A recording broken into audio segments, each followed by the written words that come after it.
اعوذ باللہ من الشیطان اللعین الرجیم بسم اللہ الرحمن الرحیم رب اشرح لی صدری ویسر لی امری واحلل عقدۃ من لسانی یفقہوا قولی ان اللہ وملائکتہ یصلون علی النبی یا ایھا الذین آمنوا صلوا علیہ وسلموا تسلیما۔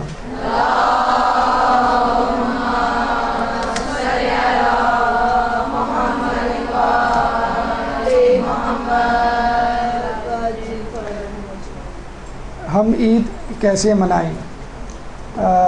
جیسے کہ آپ کو معلوم ہے کہ رمضان کے اوائل میں آپ کو جو دروس دیے گئے اس میں آپ کو رمضان کس طرح گزاریں کے حوالے سے کچھ باتیں، کچھ نکات، کچھ ٹپس آپ کو بتائی گئیں کہ کس طرح آپ رمضان المبارک کو مکمل طور پہ اپنے لیے مفید بنا سکتے ہیں۔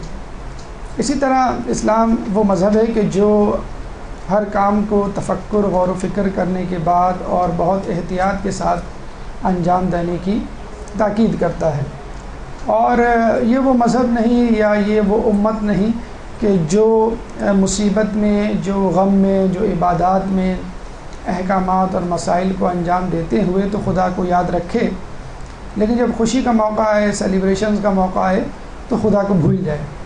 جیسا کہ ہم دیکھتے ہیں دیگر مذاہب کے ماننے والے ایسا کیا کرتے ہیں، اور اس کی ایگزامپلز آگے آئیں گی۔ تو چنانچہ ہمیں غم میں بھی خدا کو یاد رکھنا ہے اور خوشی میں بھی خدا کو یاد رکھنا ہے، اور اس کا ایک اہم پہلو یہ بھی ہے کہ ہم خوشی میں کہیں یہ نہ بھول جائیں کہ ہم کچھ دن پہلے تک کیا تھے اور خوشی کے سبب کیوں کر اپنے اس درجے سے گر گئے ہیں اور کمتر درجے یا حیوانیت کے درجے تک پہنچ گئے ہیں۔ تو یہ بہت اہم ہے جاننا کہ رمضان تو ہم نے گزار لی ہے الحمدللہ کامیاب طریقے سے، اور تقریباً رمضان گزر چکا اور 2 یا 3 روزے باقی ہیں۔ تو اب وہ دن ہیں کہ جب ہمیں عید کا استقبال کرنا ہے اور عید کی تیاری کرنی ہے۔ کچھ لوگ تو رمضان بھر عید کی تیاری کرتے ہیں، رمضان سے پہلے سے ہی شروع کر دیتے ہیں، لیکن بہرحال جسے کہتے ہیں کہ جس طرح رمضان کی تیاری آپ شعبان سے شروع کر دیتے ہیں، اسی طرح ہمیں عید کی بھی تیاری رمضان ختم ہونے سے پہلے ہی کر لینی چاہیے۔ ہم عید کیسے منائیں؟ یعنی ہماری عید کیسی ہو کہ جو اللہ تعالیٰ کے نزدیک بھی قابل قبول ہو اور خود ہمارے لیے بھی قابل قبول ہو، نہ کہ ایسی عید جو شیطان کے لیے بھی قابل قبول ہو اور اللہ کے لیے بھی قابل قبول ہو، کہ جیسے کہ ہم دیکھتے ہیں کہ ٹی وی کے پروگراموں میں ابتدا جو ہے وہ قرأت سے ہوتی ہے، پھر نعت رسول مقبول ہوتی ہے، اس کے بعد ایک قومی نغمہ ہوتا ہے، اور اس کے بعد ڈسکو میوزک۔ تو اس طرح گریجولی جو ہے وہ خدا سے بات شروع کی جاتی ہے اور تان جو ہے وہ شیطان پہ جا کے ٹوٹتی ہے۔ لیکن ہمیں عید مبارک اس طرح کہنا ہے اور خود اپنے طور پہ عید اس طرح منانی ہے کہ ہمارا نفس بھی ہم سے خوش رہے، اور ہم ایک اس کو چھٹی کا دن، تہوار کا دن کے طور پہ منائیں اور اس کو یاد رکھیں، اور خود ہمارا خدا بھی اس عید کے دن ہم سے راضی رہے۔ یہ مراحل سکون انشاءاللہ ہم ون بائی ون اس کو عبور کریں گے۔ سب سے پہلے مقدمہ یعنی مقدماتی گفتگو، اور اس کے بعد کرونولوجیکل آرڈر میں ترتیب وار جن جن مراحل سے ہم گزریں گے عید منانے کے لیے وہ آپ کے سامنے پیش کیے جائیں گے۔ مثلاً الوداع ماہ رمضان کے عید منانے سے پہلے ہمیں جو مہمان ہمارے پاس آیا تھا اس کو رخصت کرنا ہے، اور اس کے بعد اس کو رخصت کرنے کے بعد ہی عید کی طرف متوجہ ہونا ہے۔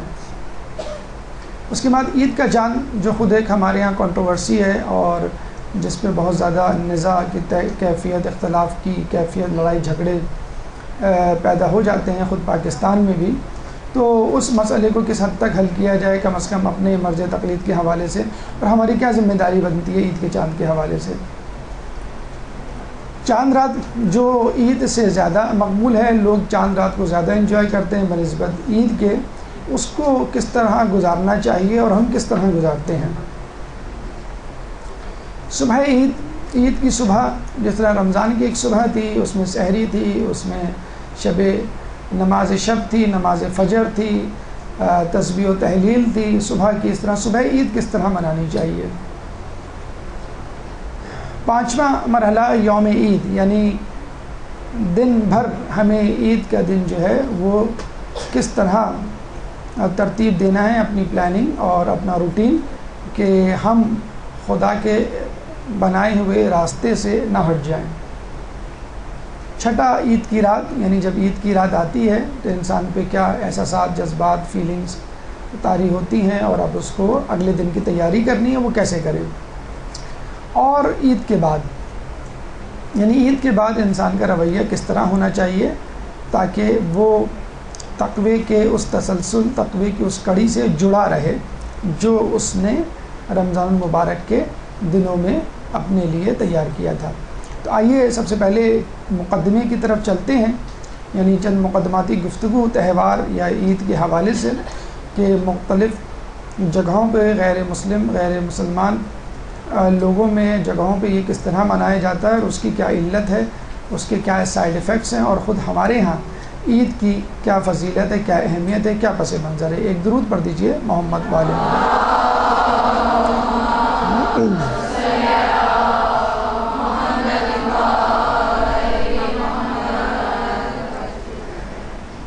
دیکھیے، آج کل کا دور گلوبلائزیشن کا دور ہے، اور دنیا بھر میں اگر کوئی واقعہ کہیں رونما ہوتا ہے تو وہ فوراً دنیا کے دوسرے کونے تک جا پہنچتا ہے، منٹوں میں بلکہ سیکنڈز میں۔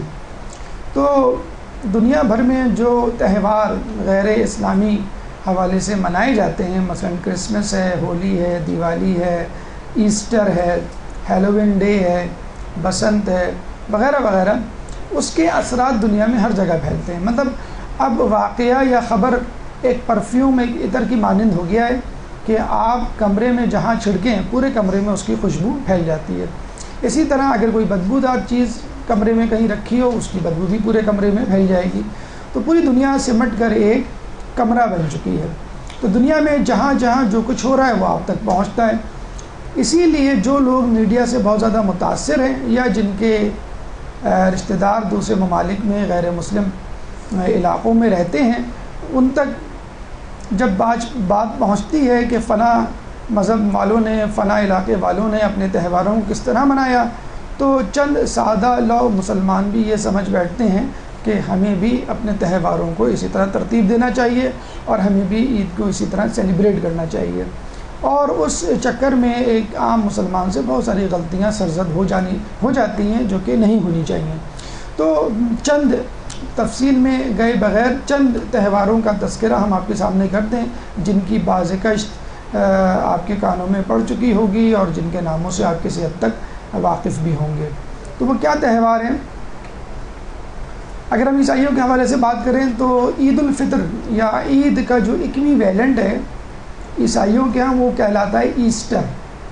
جس طرح ہم رمضان المبارک کے 30 روزے رکھتے ہیں اور 30 یا 29 روزوں کے اختتام پر عید الفطر مناتے ہیں، اسی طرح عیسائیوں کے ہاں 40 دن کا فاقہ رکھا جاتا ہے جس کو لینڈ کہتے ہیں، اور 40 دن بعد جو سنڈے آتا ہے اس سنڈے کو وہ ایسٹر یعنی عید، اپنی عید مناتے ہیں۔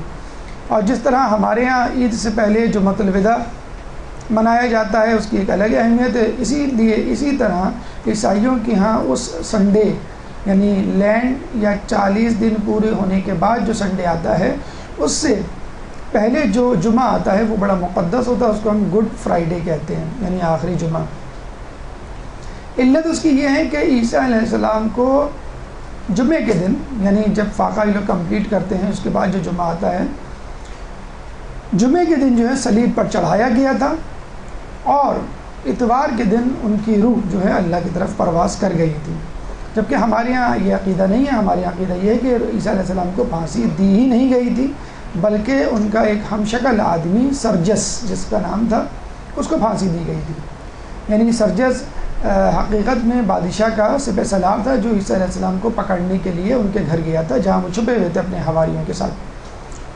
تو جب وہ اندر گیا اور عیسیٰ علیہ السلام کو نہیں پایا تو بڑا پریشان ہوا۔ جب اس کے ساتھی اندر کمرے میں گئے تو اللہ تعالیٰ نے بسبب معجزہ اسی شخص کو جو عیسیٰ علیہ السلام کو دیکھنے اندر داخل ہوا تھا، اسی شخص کو عیسیٰ علیہ السلام کی شکل میں تبدیل کر دیا، اور لوگ سمجھے کہ یہی عیسیٰ علیہ السلام ہے، اور اس کو صلیب پہ چڑھا دیا۔ اور آج تک عیسائیوں میں یہ بات مقبول معروف ہے کہ عیسیٰ علیہ السلام صلیب پر چڑھ گئے۔ بہرحال یہ ایک ایسٹر ہے جو عید کی طرح عیسائیوں میں منایا جاتا ہے۔ اس کے بعد بلکہ آپ یوں سمجھ لیجیے اس سے بھی زیادہ اہم، معروف، مشہور جو عید کا تہوار کہہ لیجیے آپ، وہ ہے اصل میں حضرت عیسیٰ علیہ السلام کا یوم ولادت۔ اکثر لوگ یہی کہتے ہیں کہ جس طرح ہمارے یہاں عید ہے اسی طرح عیسائیوں کے یہاں کرسمس ہے۔ ایسا نہیں ہے، کرسمس تو یوم ولادت ہے، جس طرح ہم اپنے ائمہ کا، انبیاء کا، رسول اللہ کا یوم ولادت مناتے ہیں، اسی طرح وہ لوگ بھی عیسیٰ علیہ السلام کا یوم ولادت مناتے ہیں۔ ہاں یہ مشہور ایسٹر سے زیادہ ہو گیا غالباً اس وجہ سے کہ اس سے پہلے کچھ روزے نہیں رکھنے پڑتے، مطلب کسی مشقت سے گزرنا نہیں پڑتا۔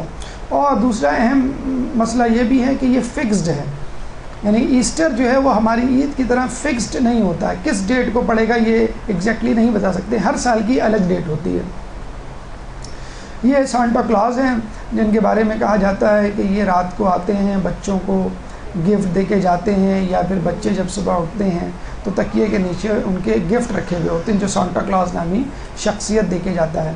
اور یہ بھی ایک فرضی کردار ہے، اور کہا یہی جاتا ہے کہ 2-3 صدی پہلے کوئی ایسا فلنتھراپسٹ یا فلاحی کام کرنے والا شخص جس کا نام سینٹا کلاز تھا وہ گزرا تھا، اور اس کی یاد میں لوگ سینٹا کلاز بنتے ہیں، اس کی شکل و صورت کچھ ایسی ہی تھی۔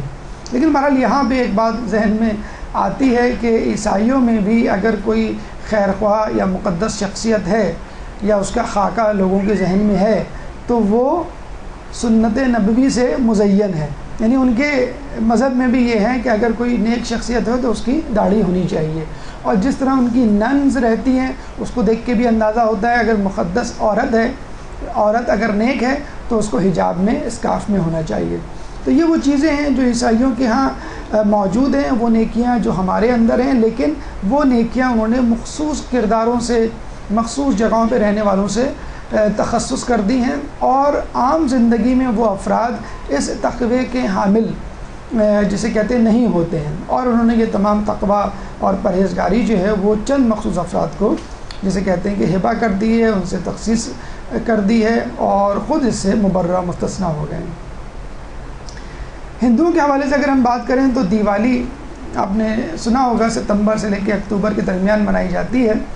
حقیقت میں یہ لفظ دیپ والی ہے جس کو شارٹ فارم میں دیوالی کہا جاتا ہے، اور کہتے یہ ہیں کہ ہندوؤں کا ایک بہت بڑا جسے کہتے ہیں کہ بادشاہ تھا، بہت بڑی شخصیت تھا، راما چندرا، جو 14 سال تک جلا وطنی کی زندگی گزارنے کے بعد جب اپنے ملک واپس آیا تو اس کی تخت نشینی ہوئی، اور اس دن لوگوں نے بہت زیادہ جشن منایا۔ راما چندرا اس کا نام تھا، اور اس دن ہندو جو ہے وہ اپنے گھروں میں چراغاں کرتے ہیں۔ ایک اور تہوار ہندوؤں کا ہولی سے منسوب ہے، اور ہمارے ہاں اب یہ بہت زیادہ پینیٹریٹ کر گیا ہے، اور بڑے افسوس کے ساتھ کہنا پڑتا ہے کالج یونیورسٹیز میں جب آخری دن ہوتا ہے، فیئرویل ڈے ہوتا ہے، تو یہ تہوار کے طور پہ منا لیا جاتا ہے ہولی کے علاوہ بھی۔ اور اس کا بیک گراؤنڈ یہ ہے کہ ہندوؤں میں ایک شخصیت گزری ہے پراہلدا، بہت ہی متقی پرہیزگار، ان کے حوالے سے ایک عورت تھی کہ جس کو اس کے باپ نے اس کی مذہب پرستی کی وجہ سے آگ میں جھونک دیا تھا، لیکن وہ آگ میں سے صحیح سلامت نکل آئی۔ جب بہت ساری باتیں ہندوؤں کے حوالے سے آپ کو بڑی متشابہ لگتی ہوں گی ہمارے دین یا ہمارے جو انبیاء گزرے ہیں، مثلا ابراہیم علیہ السلام کا بھی واقعہ کچھ اسی طرح تھا کہ آتش نمرود میں ڈالے گئے، صحیح سالم واپس نکل آئے، اور پھر اس پہ ایک عید بھی منائی گئی ان کی امت کے لیے۔ تو کہا یہی جاتا ہے کہ ہندو در حقیقت ابراہیم علیہ السلام کی امت کے بگڑے ہوئے لوگ ہیں، یعنی جن لوگوں نے ابراہیم علیہ السلام کا ساتھ دیا وہ تو دین حنیف پر آ گئے اور مسلمان ہو گئے، اسلام لے آئے، اور جن لوگوں نے ساتھ نہ دیا یا منحرف ہو گئے، مرتد ہو گئے، وہ لوگ ہیں جو اب تک ہندوؤں کی شکل میں جی رہے ہیں۔ تو یہ ہمارے پاکستان میں بھی منایا جاتا ہے، یہ پکچر خود پاکستان کی ہے، اور کالج یونیورسٹیز میں جسے کہتے ہیں کہ اس کا بڑا چرچا ہونے لگا ہے، اگر رنگ نہیں ملتا تو پین کی جو انک ہوتی ہے وہ ایک دوسرے پہ ڈال کر ہولی کی متشابہ شکل بنائی جاتی ہے۔ پھر لوگوں کو کئی کالج یونیورسٹیز میں سمجھایا گیا ہے کہ بھئی یہ ہندوؤں کے تہوار ہولی سے متشابہ ہے، تو لوگوں نے ایک الگ مذہب کی ایجاد کر دی ہے جس کے کہتے ہیں انسانیت۔ انسانیت سب سے بڑا مذہب ہے، اور ہر کسی کو ہر تہوار منانا چاہیے۔ تو ہم یہی کہتے ہیں کہ بھئی اگر ٹھیک ہے، اگر آپ تہوار منا رہے ہیں تو ان کی دیگر باتوں کو بھی قبول کر لیں اور اس میں شریک ہو جائیں۔ آج آپ تہوار بنا رہے ہیں، کل آپ مندر کے اندر داخل ہو جائیں گے اور پرسوں جو ہے آپ پوجا شروع کر دیں گے۔ اور ہندوستان میں تو کئی جسے کہتے ہیں کہ افراد ایسے ہیں جو ہندوؤں کے بتوں کی بھی پوجا کرتے ہیں اور خدا کو بھی مانتے ہیں۔ تو کئی افراد آپ کو ملیں گے جن کے گھروں میں جسے کہتے ہیں مصلی جا نماز بھی ہے اور ہندوؤں کی مورتی بھی رکھی ہوئی ہے، اور وہ یہی کہتے ہیں کہ دنیا میں تمام مذاہب جو ہیں اپنی اپنی جگہ ٹھیک ہے، اگر انسان کسی کو دکھ یا تکلیف نہ دے تو آدمی جو ہے وہ خدا کی رضا حاصل کر لے گا، جنت میں چلا جائے گا۔ تو اسی طرح اب مسلمان بیچارہ یہ دیکھ کر، میڈیا کی یلغار دیکھ کر جو ہے وہ مغلوب ہو جاتا ہے، اور جو دیگر تہوار ہیں ان کو وہ حقیقی تہوار سمجھنے لگتا ہے۔ اور سب سے افسوسناک بات، یہاں تک اگر بات ہو تو کسی حد تک سمجھ میں بھی آ جائے، لیکن سب سے افسوسناک بات یہ ہوتی ہے کہ آپ ہندوؤں کے تہواروں پر، عیسائیوں کے تہواروں پر، کرسمس پر، ہولی پر تو بہت زیادہ خوشی کا، بہت زیادہ ایکٹیویزم کا، بہت زیادہ جسے کہتے ہیں ڈائنامک شخصیت کا تاثر دیتے ہیں، اور جب عید الفطر آتی ہے تو بالکل ایک بورڈ شخصیت بن کے گھر پہ بیٹھ جاتے ہیں، اور جب پوچھا جاتا ہے کہ بھئی آج عید ہے، آپ عید کیوں نہیں منا رہے، تو وہ کہتے ہیں کہ عید تو بچوں کی ہوتی ہے، ہماری کیا عید ہے۔ تو دوسروں کا جب تہوار آتا ہے تو آپ ایک دم سے ایکٹیو ہو جاتے ہیں، ایک دم سے جسے کہتے ہیں کھلکھلانے لگتے ہیں، اور آپ کے اندر جو ہے کرنٹ سا دوڑنے لگتا ہے، اور عید الفطر، عید الاضحیٰ کے دن جو ہے آپ بالکل جسے کہتے ہیں سست روی کا شکار ہو جاتے ہیں، جیسے آپ کو اس تہوار سے کوئی لگاؤ نہیں ہے۔ اس کے علاوہ کچھ تہوار ایسے ہیں جو غیر مذہبی تہوار ہیں، جن کا مذہب سے تو کوئی تعلق نہیں ہے، لیکن کسی خاص واقعے کی یاد میں وہ منائے جاتے ہیں۔ مثلا ایک ویلنٹائن ڈے ہے جس کا بہت آپ نے چرچا سنا ہوگا۔ اس میں جو ہے جو محبت کرنے والے افراد ہیں وہ ایک دوسرے کو خطوط لکھتے ہیں، کارڈ لکھتے ہیں۔ مثلا یہ ہے کہ اگر ایک دوست دوسرے دوست سے محبت کرتا ہے تو وہ اس کو خطوط دیتا ہے یا کارڈ دیتا ہے۔ کزنس ہیں، بہن بھائی ہیں، ماں باپ بچوں کے لیے، بچے والدین کے لیے، تو نیت تو ان لوگوں کی یہی تھی، لیکن وہ نیت جو ہے وہ غیر شرعی عشق یا عشق مجازی میں تبدیل ہو گئی۔ تو اس پہ فلمیں بنتی ہیں، ڈرامے بنتے ہیں، ٹی وی پہ پروگرامات دکھائے جاتے ہیں، اور اتنا زیادہ شہرہ اور چرچا ہوتا ہے کہ شاید خود عید الفطر پہ ٹی وی پہ اتنے پروگرامات نہ بنتے ہوں، شاید ہی آپ نے عید الفطر پہ کوئی فلم بنتے ہوئے دیکھی ہو، لیکن ویلنٹائن ڈے پہ آپ نے فلمیں بنتے ہوئے ضرور دیکھی ہوں گی۔ ہمارے ایک دوست امریکہ میں رہتے تھے، تو ان کی بچیاں جب بڑی ہونے لگیں تو وہ پاکستان شفٹ ہو گئے، اور جب بچیاں پاکستان شفٹ ہوئیں تو انہوں نے اپنے ابو سے کہا یہاں تو امریکہ سے زیادہ بگڑے ہوئے لوگ ہیں۔ تو انہوں نے کہا کیسے؟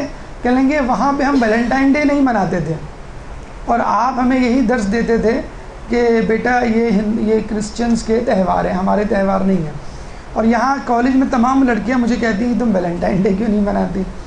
تو یہ دیکھیں یہ کتنا زیادہ افسوسناک واقعہ ہے کہ امریکہ میں رہتے ہوئے آپ جن چیزوں سے بچ رہے ہیں، اپنے ملک میں آتے ہیں تو افسوس کے ساتھ کہنا پڑتا ہے کہ یہاں پہ لوگ اس سے زیادہ دیوانے، اس سے زیادہ جسے کہتے ہیں کہ مجنوں بنے ہوئے۔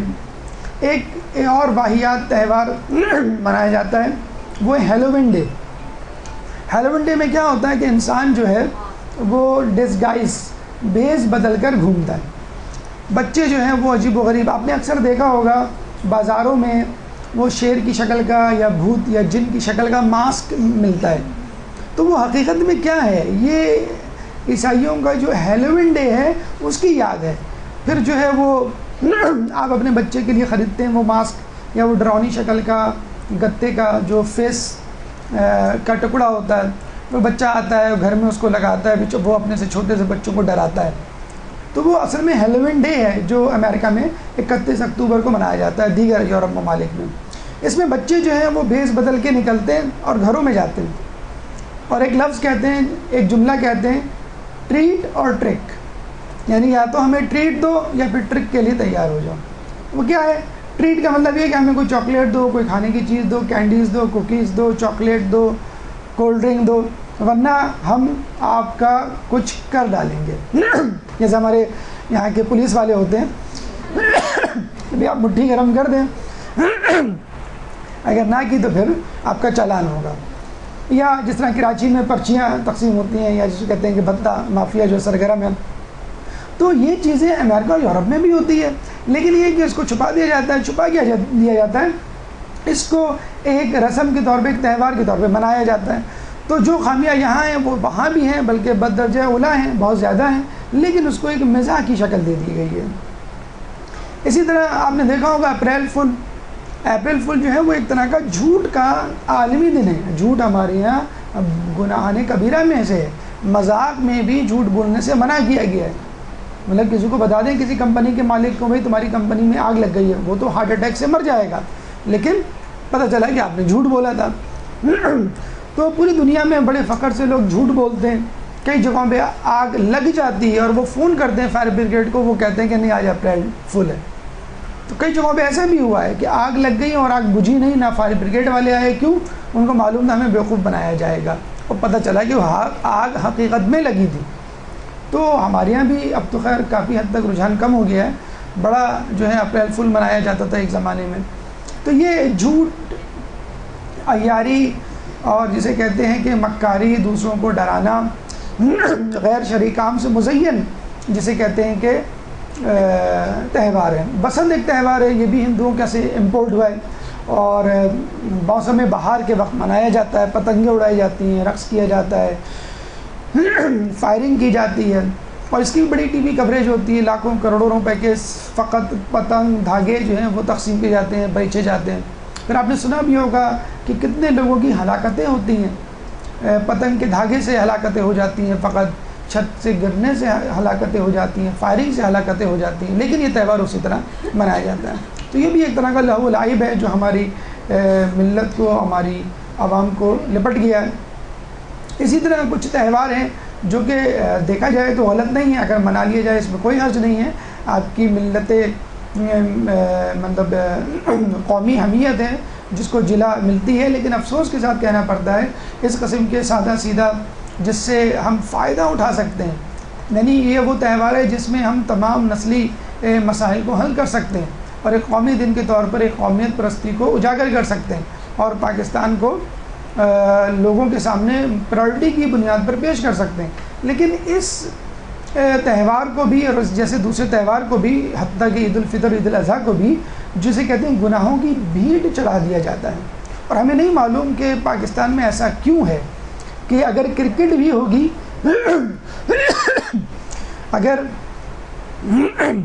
اگر کرکٹ بھی ہوگی تو وہ میوزک کے بغیر کمپلیٹ نہیں ہوگی. یعنی کوئی بھی پروگرام جو ہے میوزک اور گانے کے بغیر. ابھی 14 اگست کے موقع پہ ہم پروگرام دیکھ رہے تھے ٹی وی پہ, تو وہ ایک بچہ جس کے دونوں ہاتھ کٹے ہوئے تھے, یعنی پیدائشی نہیں تھے, اور وہ ہل جل رہا ہے. اب ہم سمجھے شاید اس کو ایپیلیپسی کا اٹیک ہوا ہے. پتہ چلا کہ وہ میوزک میں باقاعدہ ڈانس کر رہا ہے اور وہاں پہ جو ہے آپ کے حکومتی عہدیدار, سرکاری اہلکار بیٹھے ہوئے اس کا ڈانس دیکھ رہے ہیں. اور وہ کیا تھا, 14 اگست مخصوص بچوں کے ساتھ, یعنی 14 اگست ود اسپیشل چلڈرن. تو اسپیشل چلڈرن جو بیچارے اندھے ہیں, گونگے ہیں, بہرے ہیں, معذور ہیں, ان کو ڈسکو بنایا جا رہا ہے. ایک کینسر کا مریض ہے, مرنے والا ہے, اس کو آپ کہیں 4 دن رہ گئے, جتنے گناہ کرنے ہیں کر لو. اس کو تو چاہیے آپ استغفار کی طرف بلائیں, اس کو تو چاہیے آپ دین کی طرف بلائیں. تو معذور بچے ہیں, ان لوگوں کو آپ کو دین کی طرف بلانا چاہیے, نہ کہ آپ جو ہیں ان کو دنیا کی طرف لے جا رہے ہیں کہ اگر تمہیں اللہ میاں نے ہاتھ پیر نہیں دیے ہیں تو چلو تم کو جھومنے کے لیے جسم تو دیا ہے, تو کم از کم موسیقی پہ جھومو, کم از کم جو ہے وہ اللہ تعالیٰ کی جتنی نافرمانی کر سکتے ہو, اپنے نفس کی جتنی جسے کہتے ہیں خدمت کر سکتے ہو, ان تمام معذوری کے باوجود وہ تم کرو. تو دیکھیں یہ وہ سب مذہبی اور غیر مذہبی تہوار ہیں کہ جن کی اول تو کوئی علت ہی نہیں سوائے اس کے کہ اس میں لہو و لعب اور گناہ کیے جائیں. اور اگر کوئی تہوار ہیں بھی پازیٹیولی, جیسے قومی دن ہے, اس کو منانے کے لیے بھی ایسے طریقہ کار اپنائے جاتے ہیں کہ انسان بجائے کچھ حاصل کرنے کے کھو دیتا ہے. اسلام میں عید کا کیا کانسیپٹ ہے اور عیدیں کیوں منائی جاتی ہیں؟ ابراہیم علیہ السلام کے بارے میں کہا جاتا ہے کہ جب ان کو آتش نمرود سے رہائی ملی تو اللہ تعالیٰ نے ان کی امت کے لیے وہ دن عید کا قرار پایا. اسی طرح یونس علیہ السلام جب شک میں ماہی مچھلی کے پیٹ سے باہر آئے, اللہ تعالیٰ نے یونس علیہ السلام کی قوم کو اس دن عید منانے کا کہا. عیسیٰ علیہ السلام کی امت پر جب مائدہ نازل ہوا, یعنی خوان, جس طرح موسیٰ علیہ السلام کی قوم پر من و سلوہ نازل ہوا تھا, اسی طرح عیسیٰ علیہ السلام کی امت پر بھی خوان نازل ہوا تھا, جس کا ذکر خود سورہ مائدہ آیت نمبر 114 114 میں ہے. ربنا انزل علینا مائدۃ من السماء تکون لنا عیدا, کہ اللہ ہمارے اوپر خوان نازل کر آسمان سے, اور ہم اس کو عید کے طور پر منائیں۔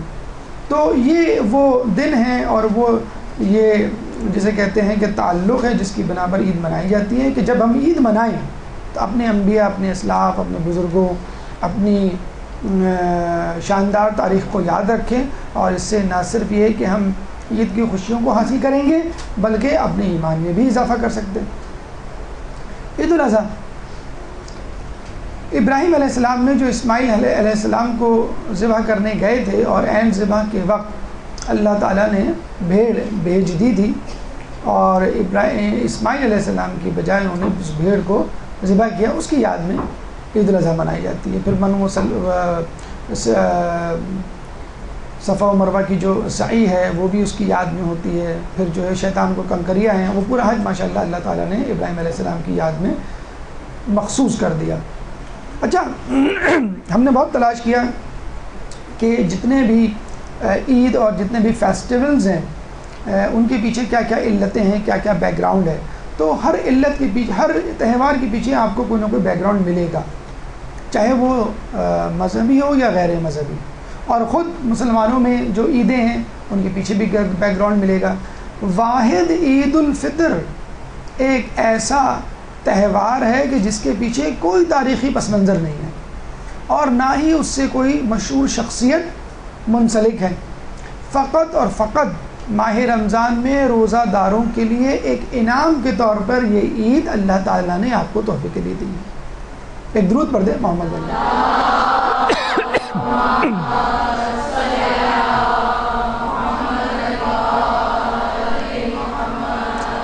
یعنی ہم اس عید کو منانے کے دوران کس کو یاد کریں؟ خود اپنے آپ کو یاد کریں۔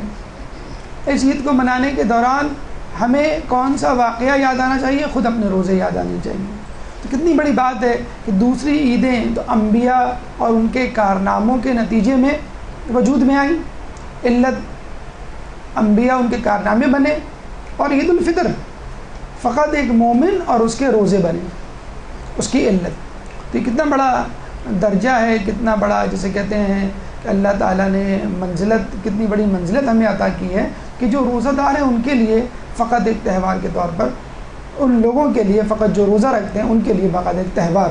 اور یہ بھی کہا جاتا ہے کہ رسول اللہ نے جب مدینہ ہجرت کی تو وہاں کے لوگ زمانہ جاہلیت میں 2 دنوں، سال میں 2 دن مخصوص کرتے تھے اور اس دن تہوار منایا کرتے تھے۔ تو یہ 2 تہوار اللہ تعالیٰ نے عید الاضحیٰ اور عید الفطر سے ریپلیس کر دیے، لیکن عید الفطر کے بیک گراؤنڈ میں کوئی بھی تاریخی پس منظر یا شخصیت نہ رکھی، بلکہ خود مسلمانوں کے روزے ہی اس کا پس منظر تھے۔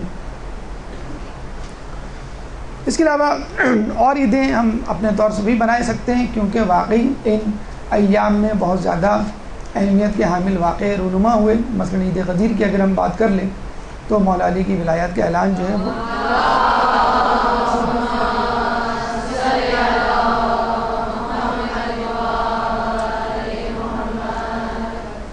عید غدیر میں 18 ذی الحج میں مولا علی کی ولایت کا اعلان ہوا، اور یہ بہت بڑی جسے کہتے ہیں کہ کامیابی ہے، بہت بڑی جسے کہتے ہیں خوشی کا دن ہے۔ اور کہا یہی جاتا ہے، مطلب روایتوں میں بھی غالباً یا کسی بزرگ کی حکایت ہے کہ اگر ہم عید غدیر کو اس طرح مناتے جس طرح محرم مناتے تو لوگ جو ہے وہ مولا علی کی ولایت کو نہ بھولتے۔ یعنی جس طرح محرم مناتے ہیں، اگر اسی جس شدت کا غم محرم میں ایام اعظم میں ہم جس کا اظہار کرتے ہیں، اسی شدت کی خوشی اگر ہم غدیر کے موقع پر اس کا اظہار کریں تو دنیا جو ہے واقف ہو جائے، ان کے سامنے واضح ہو جائے کہ 18 ذی الحج کیوں امپورٹنٹ ہے۔ اسی لیے اسی طرح عید مباہلہ ہے 24 ذی الحج کہ جس میں جو ہے پنجتن پاک جو ہے وہ نجران کے عیسائیوں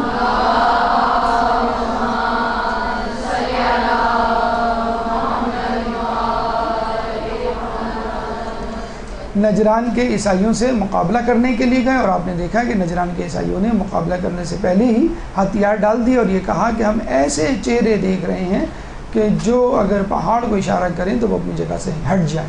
تو ان سے مقابلہ کرنے کی صورت میں ہماری ہار یقینی ہے، تو بہتر یہ ہے کہ ہتھیار یہیں ڈال دیے جائیں، اور جزیہ پر انہوں نے رضامندی ظاہر کی۔ تو یہ بیک گراؤنڈ تھا مختلف قسم کے تہواروں کا. اب آئیے ہم عید الفطر کی طرف چلتے ہیں جو ہمارا آج خاص موضوع ہے. عید لفظ عود سے نکلا ہے جس کا مطلب ہے دوبارہ آنا، پلٹ کر آنا، اور یہ عید بار بار ہر سال آتی ہے، اس لیے اس کا نام عید پڑا ہے. فطر جو ہے وہ افطار اور کچھ لوگوں کے نزدیک فطرے سے مشروط ہے. افطار یوں کہ یہ وہ دن ہے کہ جس میں آپ کھاتے پیتے ہیں، یعنی باقاعدہ واضح کرنا مقصود ہے کہ اب تک رمضان کے دنوں میں 29 یا 30 دنوں تک تم نے امساک کیا، فقر و فاقہ کیا، فاقے سے رہے، صبح سے لے کے شام تک بھوک پیاس میں گزارا تم نے. عید کے دن ہرگز تم کو فاقہ نہیں رکھنا ہے، بلکہ حرام قرار دیا عیدین کے دن روزہ رکھنا. تو یہ وہ دن ہے کہ جس میں آپ کو افطار کرنا ہے، اور افطار کے وقت نہیں کرنا ہے بلکہ دن بھر کرنا ہے. اور تاکیداً کہا گیا ہے کہ عید کی نماز پڑھنے سے پہلے کچھ میٹھی چیز کھا لو، یہ بھی نہیں کہ اس کے بعد کھاؤ. اور کچھ لوگ اس کو فطرے سے بھی ماخوذ کرتے ہیں، یعنی وہ فطرہ، وہ رقم جو 3 کلو اناج کی قیمت کے برابر ہوتی ہے جو آپ کھاتے ہیں، اور اس کی ایکویویلنٹ رقم آپ جو ہے وہ مستحقین کو دیتے ہیں، اور گھر کا جو کفیل ہے. تو یہ عید الفطر جو ہے اس طرح ان دو الفاظ کا مرکب ہے، افطار اور فطرے دونوں سے ماخوذ.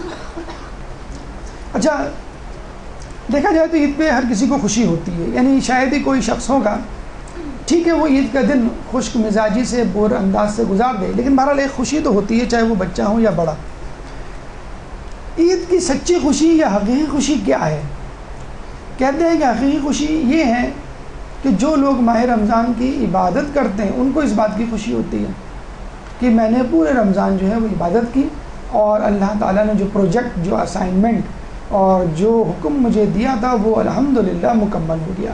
میں نے مکمل طور پہ اللہ تعالیٰ کی اطاعت کری، روزے رکھے، شب بیداری کی، اور اللہ تعالیٰ کی یاد میں پورا مہینہ گزار دیا اور کامیابی کے ساتھ گزار دیا. سب سے بڑی جسے کہتے ہیں کہ خوشی اس بات کی ہے. جیسے ایک بچہ ہے ایگزام دے کر آتا ہے، اگر اس نے اچھی تیاری کی ہوگی تو ایگزام دینے کے بعد وہ خوش ہوگا کہ میرا ایگزام اچھا ہوا کیونکہ میری تیاری اچھی تھی. نفس پہ قابو. جو لوگ رمضان اچھی طرح گزارتے ہیں، روزے کو اس طرح گزارتے ہیں جس طرح اللہ تعالیٰ نے سورہ بقرہ آیت نمبر 183 میں کہا ہے لعلکم تتقون، کہ حصول کے لیے گزارتے ہیں، وہ رمضان کے اختتام پر اس بات پر قادر ہوتے ہیں کہ اپنے نفس کو کنٹرول کر سکیں، بھوک پیاس سے کنٹرول کر سکیں، نیند سے کنٹرول کر سکیں، بری عادتوں سے اور گناہوں سے کنٹرول کر سکیں. تو یہ لوگ نفس پہ قابو پہ خوش ہوتے ہیں کہ ہم نے اپنے نفس کو فتح کر لیا، ہم نے اپنے نفس پر غلبہ حاصل کر لیا. اب ہم ڈرائیونگ سیٹ پر ہیں اور ہماری عقل، ہماری شہوت اور ہمارے غضب پر حاوی ہو چکی ہے. اب ہمارے لیے گناہ کرنا مشکل ہے اور نیکی کرنا آسان ہے. یہ بھی ایک بہت بڑی فتح ہے، اور اسی فتح کے لیے اللہ تعالیٰ نے یہ 30 دن کا 29 دن کا ٹریننگ کیمپ لگایا ہے. پھر انعام کی خوشی ہوتی ہے. جیسے ایک بچہ ہے، وہ ایگزام دیتا ہے اور اس کو رزلٹ ملنا ہے، 30 دن اس نے محنت کی ہے، 30ویں دن اس کا ایگزام ہے، 31ویں دن اس کو رزلٹ نکلنا ہے، تو وہ خوشی ہوتی ہے اس کو آٹومیٹک کہ میرا ایگزام بڑا اچھا ہوا ہے، میری تیاری بڑی اچھی تھی اور مجھے انعام ملنے والا، میں فرسٹ آؤں گا اور مجھے تحفہ ملے گا. اسی طرح ایک مومن بھی خوش ہوتا ہے کہ میں نے پورا مہینہ جو ہے وہ رمضان میں گزارا اور اللہ تعالیٰ کی عبادت میں گزارا، اور اب جو ہے عید کے دن اللہ تعالیٰ مجھے انعام دے رہا ہے عید کی صورت میں. پھر تربیت کے استعمال کی خوشی، یعنی ایک ڈاکٹر ہے وہ MBBS کرتا ہے تو وہ خوشی خوشی اپنے کالج سے نکلتا ہے یہ سوچتے ہوئے کہ جو کچھ میں نے 5 سال میں ٹریننگ کے دوران حاصل کیا، اب وقت آ گیا ہے کہ میں اس علم کو استعمال کروں، چنانچہ میں مریضوں کی مریضوں کا علاج کروں گا اور ان سے ان کی بیماری کو دور کروں گا. اسی طرح ایک مومن 30 دن 1 مہینے کے روزے رکھ کر اپنے نفس میں قابو پا کر، اپنے نفس کی بیماریوں پر قابو پا کر خوش ہوتا ہے کہ اب آئندہ کبھی بھی میرے نفس کو کوئی بیماری لاحق ہوئی تو میں اس قابل ہوں کہ اس بیماری کا علاج کر سکوں. یعنی مومن اس مہینے میں خود اپنا ڈاکٹر بن چکا ہوتا ہے. لیکن کچھ لوگ ایسے بھی ہوتے ہیں کہ جن کی شکل سے لگ رہا ہوتا ہے کہ ان کی خوشی جو ہے وہ جھوٹی خوشی ہے. مطلب ان سے پوچھیں کیوں پوچھو ماشاءاللہ رمضان کے روزے رکھیں عید آ رہی ہے، حقیقت میں وہ ماہ رمضان کی قید سے آزادی کی خوشی منا رہے ہوتے ہیں۔ اکثر لوگ یہ جملہ بولتے ہیں کتنے روزے رہ گئے؟ 13 روزے رہ گئے، گزر جائیں گے انشاءاللہ، جب 17 گزریں تو 13 بھی گزر جائیں گے، ہو سکتا ہے چاند ایک دن پہلے نظر آئے تو 13 نہیں پھر 12 رکھنے پڑے۔ چاند نظر آ گیا عید کا؟ نہیں نظر آیا، او ہو ایک دن اور۔ تو یہ وہ لوگ ہیں کہ جو چاہتے ہیں کسی طرح رمضان گزر جائے، اور یہ جو یہ زبردستی کے کمپلجن میں ہم گرفتار ہو گئے ہیں، یہ ہٹ جائے کسی طرح۔ انہی لوگوں کو انٹارکٹیکا یا کسی جگہ امریکہ میں چھوڑ دیا جائے، خلوت میں تنہائی میں، جہاں ان کی جان پہچان کے لوگ نہ ہوں۔ دیکھیے یہ لوگ کبھی روزہ نہ رکھیں، مجبوری کی حالت میں، گھر والوں کے پریشر میں، دوستوں سے شرمندگی سے بچنے کے لیے بس کچھ لوگ اس کو نبھا رہے ہوتے ہیں۔ تو جو شکل سے ظاہر کر رہے ہوتے ہیں کہ ہمارا روزہ ہے، اور جسے کہتے ہیں کہ عجیب کرب کی کیفیت سے گزر رہے ہوتے ہیں اور گن رہے ہوتے ہیں کہ کتنے روزے ہو گئے، کتنے گزر گئے۔ اصل روزہ دار کون ہے؟ اصل خوشی منانے والا کون ہے؟ جس کو کہا جائے کہ بھئی آج 27واں روزہ ہے، او 27 روزے آ گئے، پتہ بھی نہیں چلا رمضان کہاں گزر گیا۔ یہ ہے حقیقی مومن کہ جن کو پتہ ہی نہیں چلتا کہ رمضان کب آیا اور کب گیا۔ آپ کے یہاں آتے ہیں نا کچھ مہمان، بار بار آپ گھڑی دیکھتے ہیں، پھپھو آ گئی ہیں، پتہ نہیں کب جائیں گے۔ پچھلی دفعہ آئی تھی وہ 10 منٹ کا کہہ کے کھانا کھا کے گئی تھی رات کا، تو اب تو انہوں نے کہا کہ میں کھانا کھا کے جاؤں گی، تو وہ تو ماشاءاللہ لگ رہا ہے ہفتے بھر بیٹھیں گی۔ تو وہ لگ رہا ہوتا ہے نا آپ کی فیشل ایکسپریشن سے، یہ کب جائیں گے، یہ کب جائیں گے، یہ کب جائیں گے۔ تو رمضان گزارنے کے دوران کچھ لوگوں کے چہروں سے لگ رہا ہوتا ہے کہ بس وہ ویٹ کر رہے ہیں کہ رمضان کب جائے گا۔ دوسری طرف نفس کی آزادی کی خوشی، مطلب آپ صبح سحری میں 4 بجے اٹھ رہے ہیں، زبردستی کھانا کھا رہے ہیں، آپ کو تو بیڈ ٹی کی بھی عادت نہیں تھی، آپ جو پورا ناشتہ کر رہے ہیں انڈا پراٹھا کھا کے، پھر جو ہے وہ فجر بھی پڑھ رہے ہیں، نماز شب بھی پڑھ رہے ہیں، اور پھر اس کے بعد نیند ٹوٹ گئی، نیند غائب ہو گئی، وہ ایک الگ ٹینشن۔ تو یہ نفس کے خلاف آپ جا رہے تھے، جو کچھ لوگوں کو نہیں پسند کہ ہمیں نفس کے خلاف جانے کی اجازت دی جائے۔ وہ تو چاہتے ہیں کہ ہمارا جو نفس کہے وہ کرو، ہمارا نفس کہہ رہا ہے سو تو سو، جب کہے اٹھو تو اٹھ جاؤ۔ اس میں نماز فجر، نماز شب اور سحری کا کوئی عمل دخل نہیں ہونا چاہیے۔ دو چاہتے ہیں بس روٹین آ جائے، اور اس روٹین کا بہانہ بنا کر ارے کیا کریں مجبور ہیں، ہمارا آفس جو ہے وہ 9 بجے ہوتا ہے، آنکھ ہی 8 بجے کھلتی ہے، یا کیا کریں آفس سے بڑا لیٹ آتے ہیں، یا خواتین کہتی ہیں گھر میں کام کاج بہت ہے، پتہ نہیں چلتا نماز کا کب وقت آتا ہے کب۔ تو ہم کیا کرتے ہیں، اپنے گناہوں کو، اپنی لغزشوں کو، روٹین، آس پاس کے ماحول، جیسے بچوں کو کہا جائے نا بیٹا آپ پڑھ کیوں نہیں رہا، آپ کا کورس کیوں کمپلیٹ نہیں ہو رہا، ہڑتالیں ہو رہی ہیں، کیا کریں؟ یا اسٹوڈنٹ کو کہا جائے تم پڑھتے کیوں نہیں ہو، لوڈ شیڈنگ ہو رہی ہے، ہم کیا کریں؟ تو ہم اپنی کمزوریاں، لغزشیں جو ہیں، اور ماشاءاللہ پاکستان میں تو بہت گنجائش ہے قدرتی آفات کی بھی اور خود ساختہ آفات کی بھی، اس میں ہم ڈال دیتے ہیں۔ گناہوں کی آزادی کی خوشی، بھائی رمضان میں تو کوئی آپ کو ٹوک سکتا ہے بھائی یہ میوزک کیوں سن رہے ہیں، بھائی آپ جھوٹ کیوں بول رہے ہیں، بھائی آپ غیبت کیوں کر رہے ہیں، اور پتہ نہیں کیوں رمضان کے جانے کے بعد لوگوں پر واجب ہو جاتا ہے، جیسے عید کا چاند دکھا، پتہ نہیں مولویوں کو کیوں نظر نہیں آتا، فوراً جو ہے ابتدا آپ نے غیبت کی شروع کی مولویوں سے، علماء سے، اور آس پاس کے لوگوں سے، رویت ہلال کمیٹی سے، وغیرہ وغیرہ۔ شیطان کی آزادی کی خوشی، ایک بچے کو کہا جائے تمہارا دوست جو 30 دن سے اسکول نہیں آ رہا اب آئے گا، کتنی خوشی ہوتی ہے اس کو۔ تو کچھ لوگوں کو خوشی ہوتی ہے شیطان جو ان کا فیوریٹ دوست ہوتا ہے، باسم فرینڈ ہوتا ہے، وہ بھی آزاد ہو رہا ہے، خوب مل بیٹھیں گی جو مل بیٹھے، خوب گزرے گی جو مل بیٹھیں گے دیوانے دو، پیس جنگل میں اکیلا ہے مجھے جانے دو۔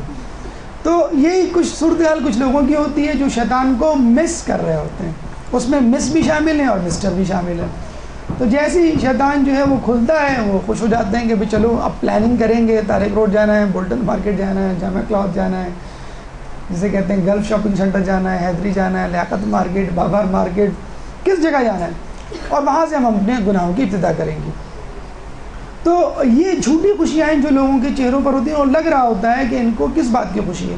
جو جن لوگوں نے رمضان کو کرب کے انداز میں گزارا وہ ان کی خوشیاں جھوٹی ہیں، اور جن لوگوں نے اس طرح گزارا کہ جانے پر حد درجہ دکھ، تو ان لوگوں کی خوشیاں حقیقی خوشیاں ہوتی ہیں۔ اور خود امام علی علیہ السلام نہج البلاغہ میں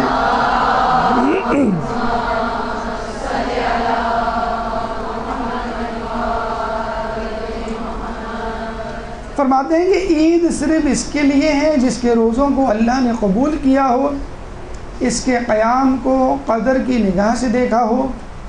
ہر وہ دن جس میں اللہ کی معصیت نہ کی جائے اس کی عید ہے۔ حقیقی خوشی تو وہی ہے نا کہ جب انسان جو ہے وہ گناہ نہ کرے۔ تو بس سمجھ لیجئے کہ روزہ رکھنے والوں کو عید منانے کا حق ہے۔ ہمارے الٹا حساب ہے، ہمارے جو روزے دار روزے رکھتے ہیں، جو شب داریاں کرتے ہیں، جو اعتکاف کرتے ہیں، جو فطرہ دیتے ہیں، جو گناہوں سے بچتے ہیں، وہ عید کے دن بڑے بور بیٹھے ہوئے ہوتے ہیں۔ کیوں؟ کہ بس ہمیں ہلا گلا پسند نہیں۔ ارے بھائی آپ ہی کو ہلا گلا کرنا چاہیے، آپ ہی کو مسکرانا چاہیے، آپ ہی کو خوش ہونا چاہیے، آپ ہی کو استفادہ کرنا چاہیے اس سے۔ کیوں؟ آپ ہی کے لیے تو ہے اللہ تعالیٰ نے عید بنائی۔ اور جو فاسق و فاجر و ملعون ہو، جسے کہتے ہیں کہ لوگ ہوتے ہیں مکار عیار، وہ عید میں سب سے آگے۔ آپ دیکھیں ٹی وی کھول کے، فنکار سیلیبریٹی سب سے آگے ہوتی ہیں عید منانے میں۔ ان کو حق ہی نہیں ہے عید منانے کا۔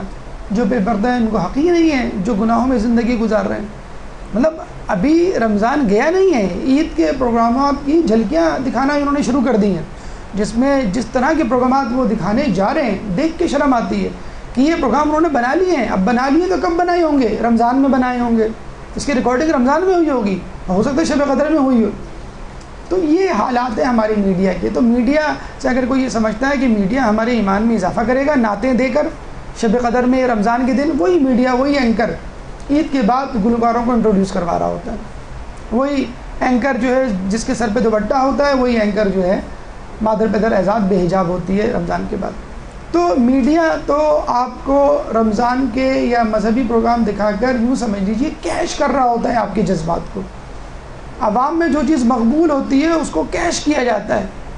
عوام رمضان کے روزے رکھ رہی ہے، ان کو معلوم ہے ایسے موسم میں کوئی فلمیں نہیں دیکھے گا، ایسے موسم میں کوئی موسیقی کے پروگرام نہیں دیکھے گا، تو ہماری ویورشپ کم ہو جائے گی، مذہبی پروگرام کی ویورشپ زیادہ ہو جائے گی۔ تو جتنے بھی پروگرام ہوتے ہیں ان کو رمضانی پروگرام میں تبدیل کر دیا جاتا ہے، مذہبی پروگرام میں تبدیل کر دیا جاتا ہے۔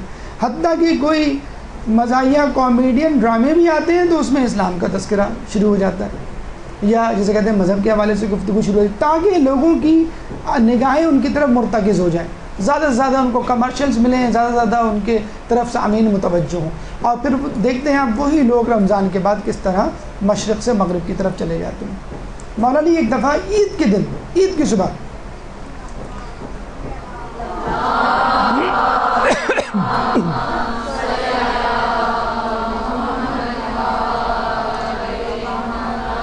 روزے عید کیا کھا رہے تھے؟ روٹی اور دودھ اور آٹے سے بنی ہوئی کوئی غذا۔ مطلب جو ہمارے یہاں جس چیز کی طرف لوگ نگاہ اٹھا کے نہ دیکھیں۔ مولا علی سے پوچھا، مولا علی آپ عید کے دن اتنی سادہ غذا کھا رہے ہیں، تو مولا نے کیا فرمایا؟ عید تو اس کی ہے جس کے گناہ معاف ہو جائیں۔ یعنی کتنا زیادہ جبر کیا ہے، کتنا زیادہ تزکیہ نفس کیا ہے مولا نے۔ اگر چاہتے تو کھا لیتے بہترین غذا، اور سب سے بہترین غذا کھانے کا حق تو مولا علی کو ہی تھا، کیونکہ ان جیسا تزکیہ نفس کرنے والا، ان جیسا پاک و پاکیزہ طاہر شخص روئے زمین پہ تھا ہی نہیں اس وقت جب مولا علی موجود تھے۔ اور وہ سب سے کم تر غذا کھا رہے ہیں، نعوذ باللہ، شاید سب سے زیادہ گناہ کرنے والا شخص ہے۔ یہ غذا ہمیں کھانی چاہیے، اور ہماری والی غذا مولا علی کو کھانی چاہیے۔ یعنی جس کے جتنے گناہ ہو وہ شرمندگی میں اتنا ہی کم کھائے۔ دیکھا ہے نا کسی جگہ موت ہو جائے، کوئی حادثہ ہو جائے، اس گھر میں اس دن دال پکتی ہے۔ آپ دیکھو آپ نے ایام عزا میں یا وفات میں ہمارے یہاں دالیں وغیرہ پکتی ہیں، حلیم پکتا ہے۔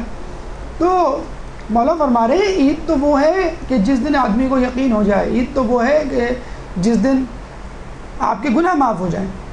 اور ہم اس طرح ڈٹ کے کھا رہے ہوتے ہیں، کیا کیا ڈشز ہوتی ہیں جو ہم اپنے گھر میں نہیں رکھتے۔ لگتا ہے کہ سارے گناہ ہمارے معاف ہو گئے، بلکہ ہم گناہوں میں خود کفیل ہو گئے ہیں، ایکسپورٹ بھی کر سکتے ہیں، کسی کو چاہیے وہ ہم سے لے بھی سکتا ہے۔ تو کم از کم مولا علی سے سبق حاصل کیجئے، کھانے پینے پہ پابندی نہیں ہے، لیکن کم از کم جو کچھ بھی کھائیں، شیر خورما کھائیں، دہی بڑے چھولے کھائیں، کھاتے ہوئے مٹھائی کھاتے ہوئے یہ یاد رکھیں کیا میں اس کا حقدار ہوں، کیا میرے گناہ معاف ہو گئے؟ اور اگر معاف ہو گئے تو شکر کیجئے، معاف نہیں ہو گئے تو فکر کیجئے۔ اب آئیے اسٹیپ بائی اسٹیپ ان مراحل کی طرف کہ جن سے گزر کر ہم کو وہ احتیاطی تدابیر اختیار کرنی ہیں کہ جس کے اختیار کرنے پر ہم عید حقیقت میں اللہ تعالیٰ کی مرضی کی عید منا سکتے ہیں۔ تو پہلا مرحلہ ہے الوداع ماہ رمضان۔ ایک درود پڑھ دیں محمد والے۔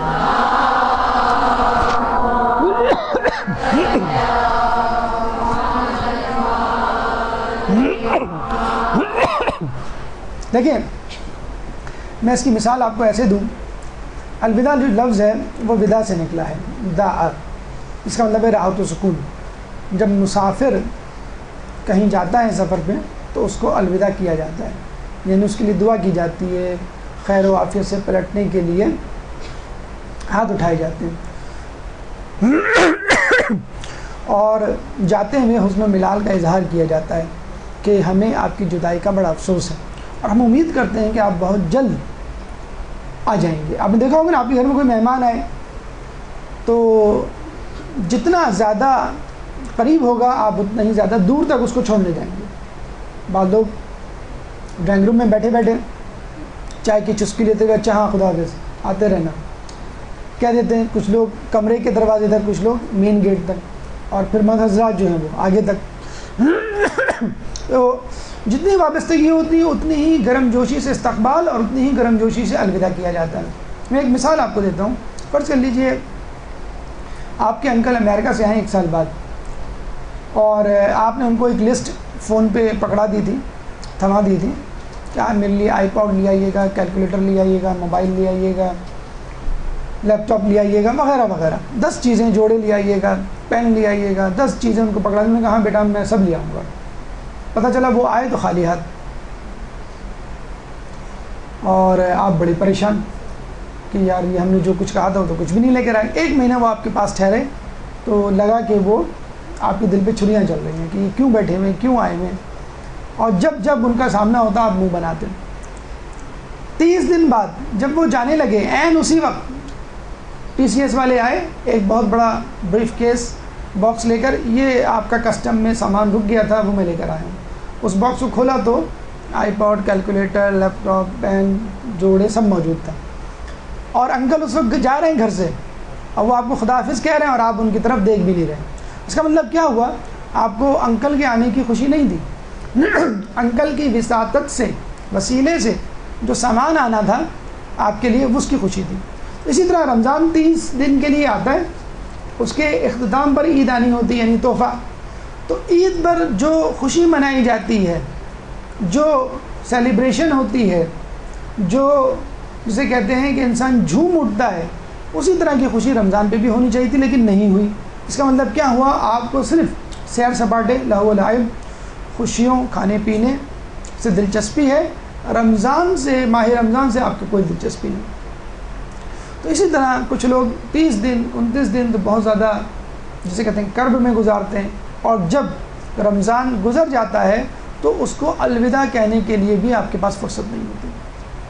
آپ نے دیکھا نا کہ عید کا چاند تو آپ چھت پہ چڑھ کے دیکھ لیتے ہیں، اور رمضان کا چاند دیکھنے کی کبھی بھی آپ کو فرصت نہیں ہوتی، بلکہ بتایا جاتا ہے کہ بھئی کل روزہ ہے، بعض لوگوں کو تو سحری میں اٹھایا جاتا ہے کہ آج روزہ ہے۔ تو یہ رمضان کو، ماہ رمضان کو الوداع کہنا نہایت ضروری ہے، کیونکہ اگر کوئی نیا مہمان آتا ہے تو اس کا مطلب یہ نہیں کہ پرانا مہمان جو ہے وہ آپ کی نظروں سے گر گیا۔ اکثر گھروں میں بھی ایسا ہی ہوتا ہے کہ اگر کوئی جسے کہتے ہیں گھر میں کوئی نیا فرد، کسی نئے فرد کا اضافہ ہو جاتا ہے تو گھر میں کسی فرد کی عزت یا اہمیت کم کر دی جاتی ہے۔ جیسے گھر میں فرض کر لیں اگر بہو آ رہی ہے تو گھر میں جو دوسرے افراد ہیں ان کو وہ VIP سہولتیں نہیں دی جاتی جو وہ بہو کو دی جاتی ہیں۔ اسی طرح اگر جسے کہتے ہیں کہ داماد ہے تو اس کو وہ VIP سہولتیں دی جاتی ہیں اور بیٹوں کو بہت زیادہ سرزنش کی جاتی ہے۔ کسی حد تک تو ٹھیک ہے سہولتیں دینا، لیکن یہ ہے کہ نئے دوست ملتے ہیں، نئے پڑوسی ملتے ہیں تو آدمی جو ہے وہ نئے رشتہ داریاں پیدا ہوتی ہیں تو پرانے رشتہ دار جو ہیں وہ کھٹکنے لگتے ہیں آنکھوں پہ۔ تو اسی طرح یاد رکھیں کہ اگر عید آتا ہے تو اس کا مطلب یہ نہیں کہ رمضان، ماہ رمضان کو الوداع کہنا بھی بھول جائیں۔ ماہ رمضان کو آپ الوداع کیسے کہہ سکتے ہیں؟ خود رسول اکرم صلی اللہ علیہ وآلہ وسلم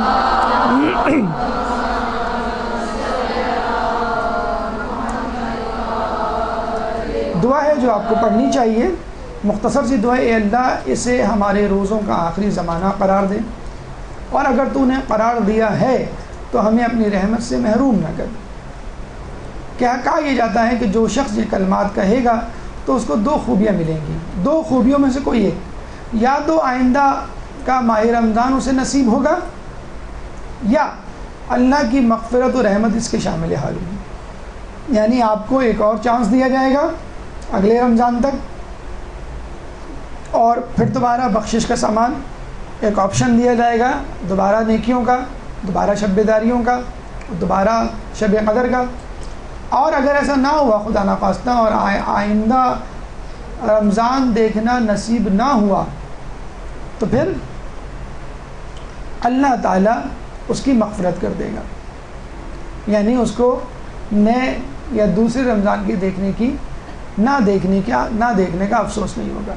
تو یہ اتنی اہم دعا ہے, اگر آپ خشوع و خضوع سے رمضان کے آخری دنوں میں پڑھیں کہ اللہ تعالیٰ یا تو ہمیں, جسے کہتے ہیں کہ زمانہ آخری قرار نہ دے, یا رحمت سے محروم نہ کر, یعنی یا تو ایک اور رمضان دیکھنے دے یا پھر معاف کر دے. تو اللہ تعالیٰ انشاءاللہ آپ کو ان دو میں سے کسی ایک حاجت کی آپ کو قبول کر لے گا. چوتھے امام زین العابدین علیہ السلام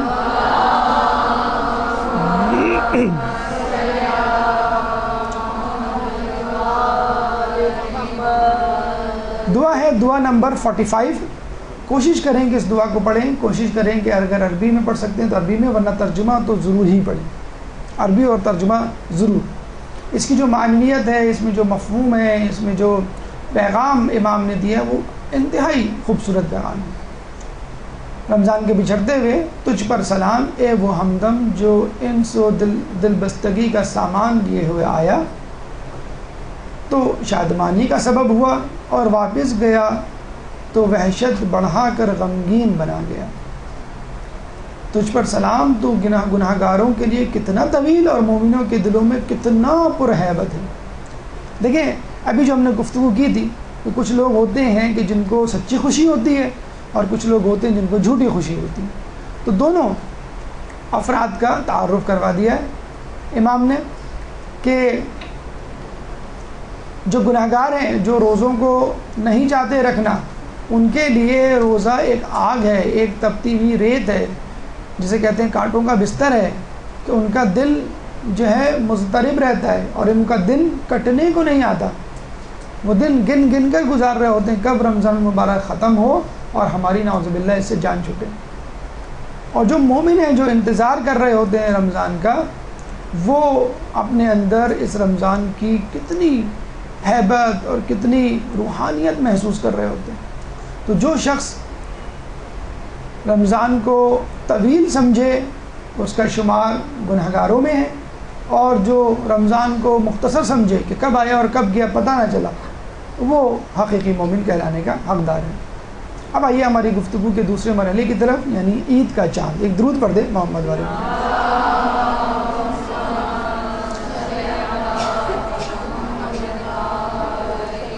عید کا چاند ان 12 مہینوں میں سے واحد مہینہ ہے کہ جس کے دیکھنے کی تڑپ بچوں اور بڑوں دونوں کو ہوتی ہے.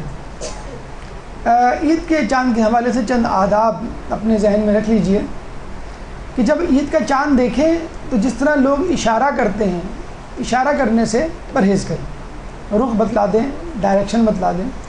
عید کا چاند جب دیکھیں تو ہاتھوں کو بلند کر دیں, جس طرح دعا مانگتے ہیں, مطلب کھڑے کھڑے نہیں, ہاتھ باقاعدہ بلند ہو کے لگے کہ آپ قنوت پڑھ رہے ہیں. روبہ قبلہ کھڑے ہو جائیں. اکثر لوگ چاند کی طرف قبلہ کر کے کھڑے ہو جاتے, نہیں, آپ کو قبلہ جہاں ہے, اگر چاند الٹی طرف ہے کوئی اس میں مذاکرہ نہیں, آپ اس کے بالکل برعکس کھڑے ہو جائیں. قبلے کی طرف آپ کا منہ ہونا چاہیے, نہ کہ چاند کی طرف. ہاں, اس دعا میں چند جملے ایسے ہیں جو چاند کو مخاطب کر کے امام نے کہے ہیں. جب وہ جملے ادا کریں تو آپ اپنا رخ چاند کی طرف کر سکتے ہیں, ورنہ پوری دعا میں آپ کا رخ قبلے کی طرف ہونا چاہیے. اس کے بعد جہاں چاند دکھے وہیں دعا پڑھیں. یعنی اپنے دوست کے گھر گئے ہوئے, اپنے رشتے دار کے گھر گئے ہوئے, پڑوس کے یہاں گئے ہوئے, اور وہیں آپ کو چاند دکھ گیا, تو کوشش کریں جیسے ہی دکھے ویسے ہی دعا پڑھنا شروع کر دیں, ویسے ہی ہاتھ اٹھا لیں. اس میں زیادہ تاکید آئی ہے.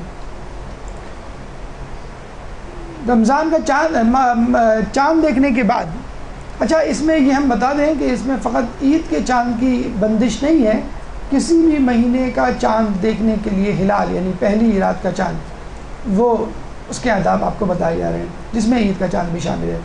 چاند دیکھنے کے بعد مصحف، آب رواں، سبزہ و گل و فیروزہ، ان میں سے کوئی ایک چیز دیکھے تو کہتے ہیں کہ انسان جو ہے اپنی بینائی میں اضافہ پائے گا۔ تو یہ وہ آداب ہیں کہ چاند دیکھتے وقت ملحوظ خاطر ہونے چاہیے، اشارے سے پرہیز کریں، ہاتھوں کو بلند کریں، روبہ قبلہ کھڑے ہوں، مخاطب کرتے ہوئے دعا میں جو چند جملے ہوں اس دوران چاند کی طرف قبلہ کر لیں، جس جگہ چاند دیکھیں وہیں پر دعا کریں، یہ نہیں کہ میں گھر جا کے دعا کر لوں گا اور اس کے بعد چند چیزیں مصحف، آب رواں، سبزہ و گل اور فیروزہ کو دیکھیں۔ اب آئیے امام کی جو دعا انشاءاللہ آپ پڑھیں گے اس عید یہ آنے پر، جو دعا نمبر 43 ہے، تو اس پہ غور کیجئے۔ ہمارے ہاں ہر ایونٹ میں جو دعا یا اعمال بتائے جاتے ہیں، شب قدر کے، نیمہ شعبان کے ہیں، عید چاند رات کے ہیں یا اس کے بعد ہیں، اس میں حکمتیں ہیں۔ اس کے ترجمے کو اگر آپ بغور جسے کہتے ہیں کہ عقل جو ہے جائزہ لیں تو اس میں بہت زیادہ حکمتیں اور جسے کہتے ہیں کہ نکات آپ کو ملیں گے زندگی گزارنے کے۔ مثلا چند دو جملے منتخب کر کے میں آپ کے سامنے پیش کر رہا ہوں کہ دیکھیں امام نے کس طرح کا اظہار کیا چاند کو دیکھتے ہوئے، وَعَلَامَةً مِّنْ عَلَامَاتِ سُلْطَانِهِ، کہ تو اللہ تعالیٰ کی سلطانیت میں سے ایک علامت ہے، یعنی اللہ تعالیٰ سلطان ہے، بادشاہ ہے، تو اس کی علامت میں سے ایک علامت ہے۔ وَامْتَحَنَكَ بِالزِّيَادَةِ وَالنُّقْصَانِ، اور اس نے تجھے تسخیر کیا ہے زیادہ کر کے اور کم کر کے، یعنی چاند بڑھتا ہے اور گھٹتا ہے۔ وَالطُّلُوعِ وَالْأُفُولِ، اور طلوع کر کے اور غروب کر کے۔ وَالْإِنَارَةِ وَالْكُسُوفِ، چمک دے کر اور گہنا کر، یعنی اللہ تعالیٰ نے چاند کو مخصر کر لیا ہے، مسخر کر لیا ہے۔ کیسے مسخر کر لیا ہے؟ زیادہ کر کے کم کر کے چاند بڑھتا ہے چاندنی رات تک اور پھر گھٹنا شروع ہو جاتا ہے، والنقصان ہے۔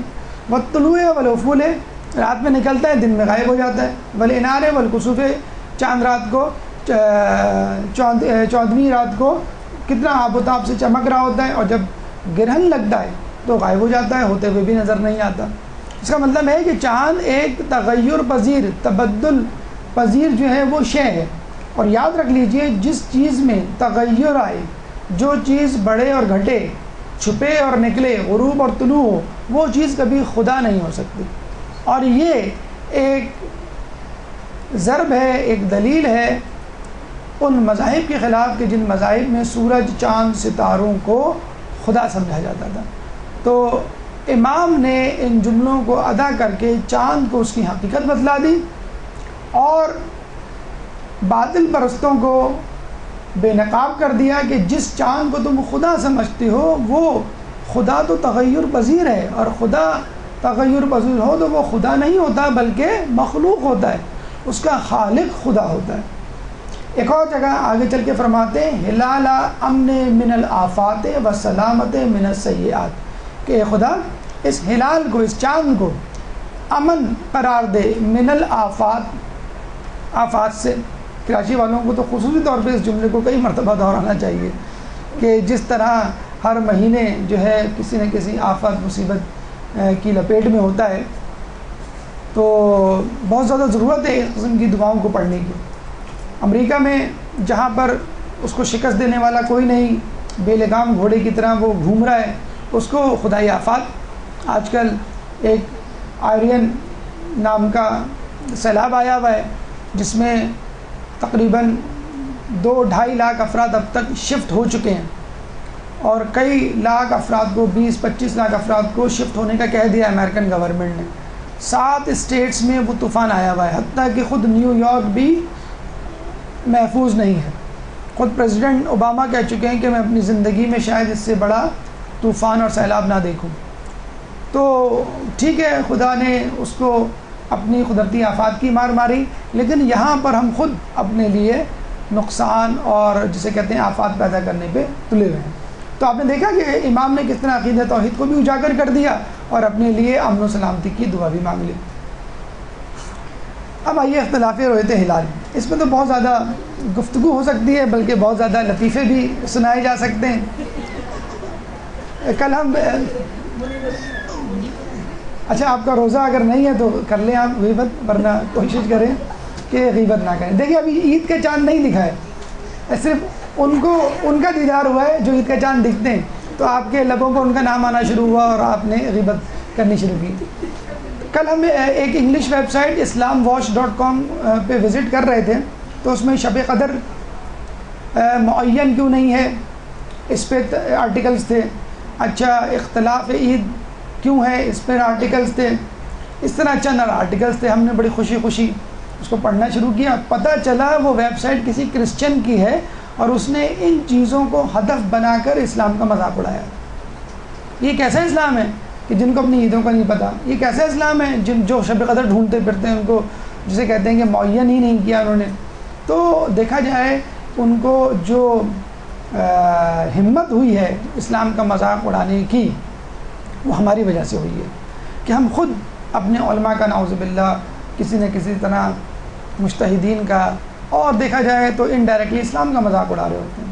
اگر شب قدر معین نہیں ہے تو اللہ تعالیٰ کی طرف سے نہیں ہے. اگر اختلاف مراجع موجود ہے تو آپ کو اپنے اپنے مرجع کی تقلید کرنی ہے، نہ کہ تجویز دینا ہے. لوگ تجویز دینے پہنچ جاتے ہیں. آغا سستانی رہبر معظم کو یا آغا کوئی یا خمینی صاحب کے بارے میں کہتے ہیں کہ اگر وہ ایسا کر لیتے تو ایسا ہو جاتا، اور میرے ذہن میں تو یہ پلان ہے، اگر یہ کر لیں تو ایسا ہو جائے. تو دیکھ لیجئے اسلام میں چند جسے کہتے ہیں کہ قطعی باتیں ہیں، ان کو تبدیل کرنا خود مرجع کے بس میں نہیں ہے. اسے کہتے ہیں کسی نے کسی مرجع سے سوال پوچھا، انہوں نے مسئلے کا حل بتایا، مسئلہ بتایا، اور دوبارہ پوچھا. انہوں نے کہا کہ بھائی میرا کام مسئلہ بتانا ہے، بنانا نہیں. تو ہم یہ چاہتے ہیں کسی طرح مرجع ہماری پسند کا فتویٰ بتا دے. رمضان کا چاند ایک دن آگے پیچھے ہو جائے تو کسی کو فکر نہیں ہوتی، عید کا چاند آگے پیچھے ہو جائے تو لوگوں کو فکر ہوتی ہے. مجھے یہ بتائیے کہ جن لوگوں کے ہاں اختلاف مراجین نہیں ہے، مثلا اہل تسنن کیا، تو کیا ان کے یہاں 2 عیدیں یا 3 عیدیں نہیں ہوتی؟ ان کے بھی ہوتی ہیں. تو وہ آپ جو چاہے کر لیں، یہ اختلاف رہے گا. اور ہم یہ سمجھتے ہیں یہ اختلاف امام زمانہ کی غیبت کی ایک بڑی مصیبتوں میں سے ایک مصیبت ہے.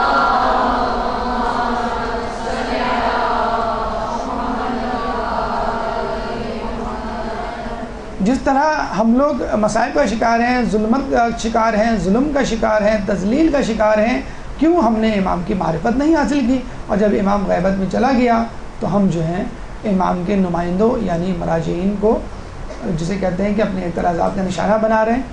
اگر رسول کی امت امام کی معرفت حاصل کر لیتی تو امام ہوتے اور اختلاف کا مسئلہ ہی ختم ہو جاتا.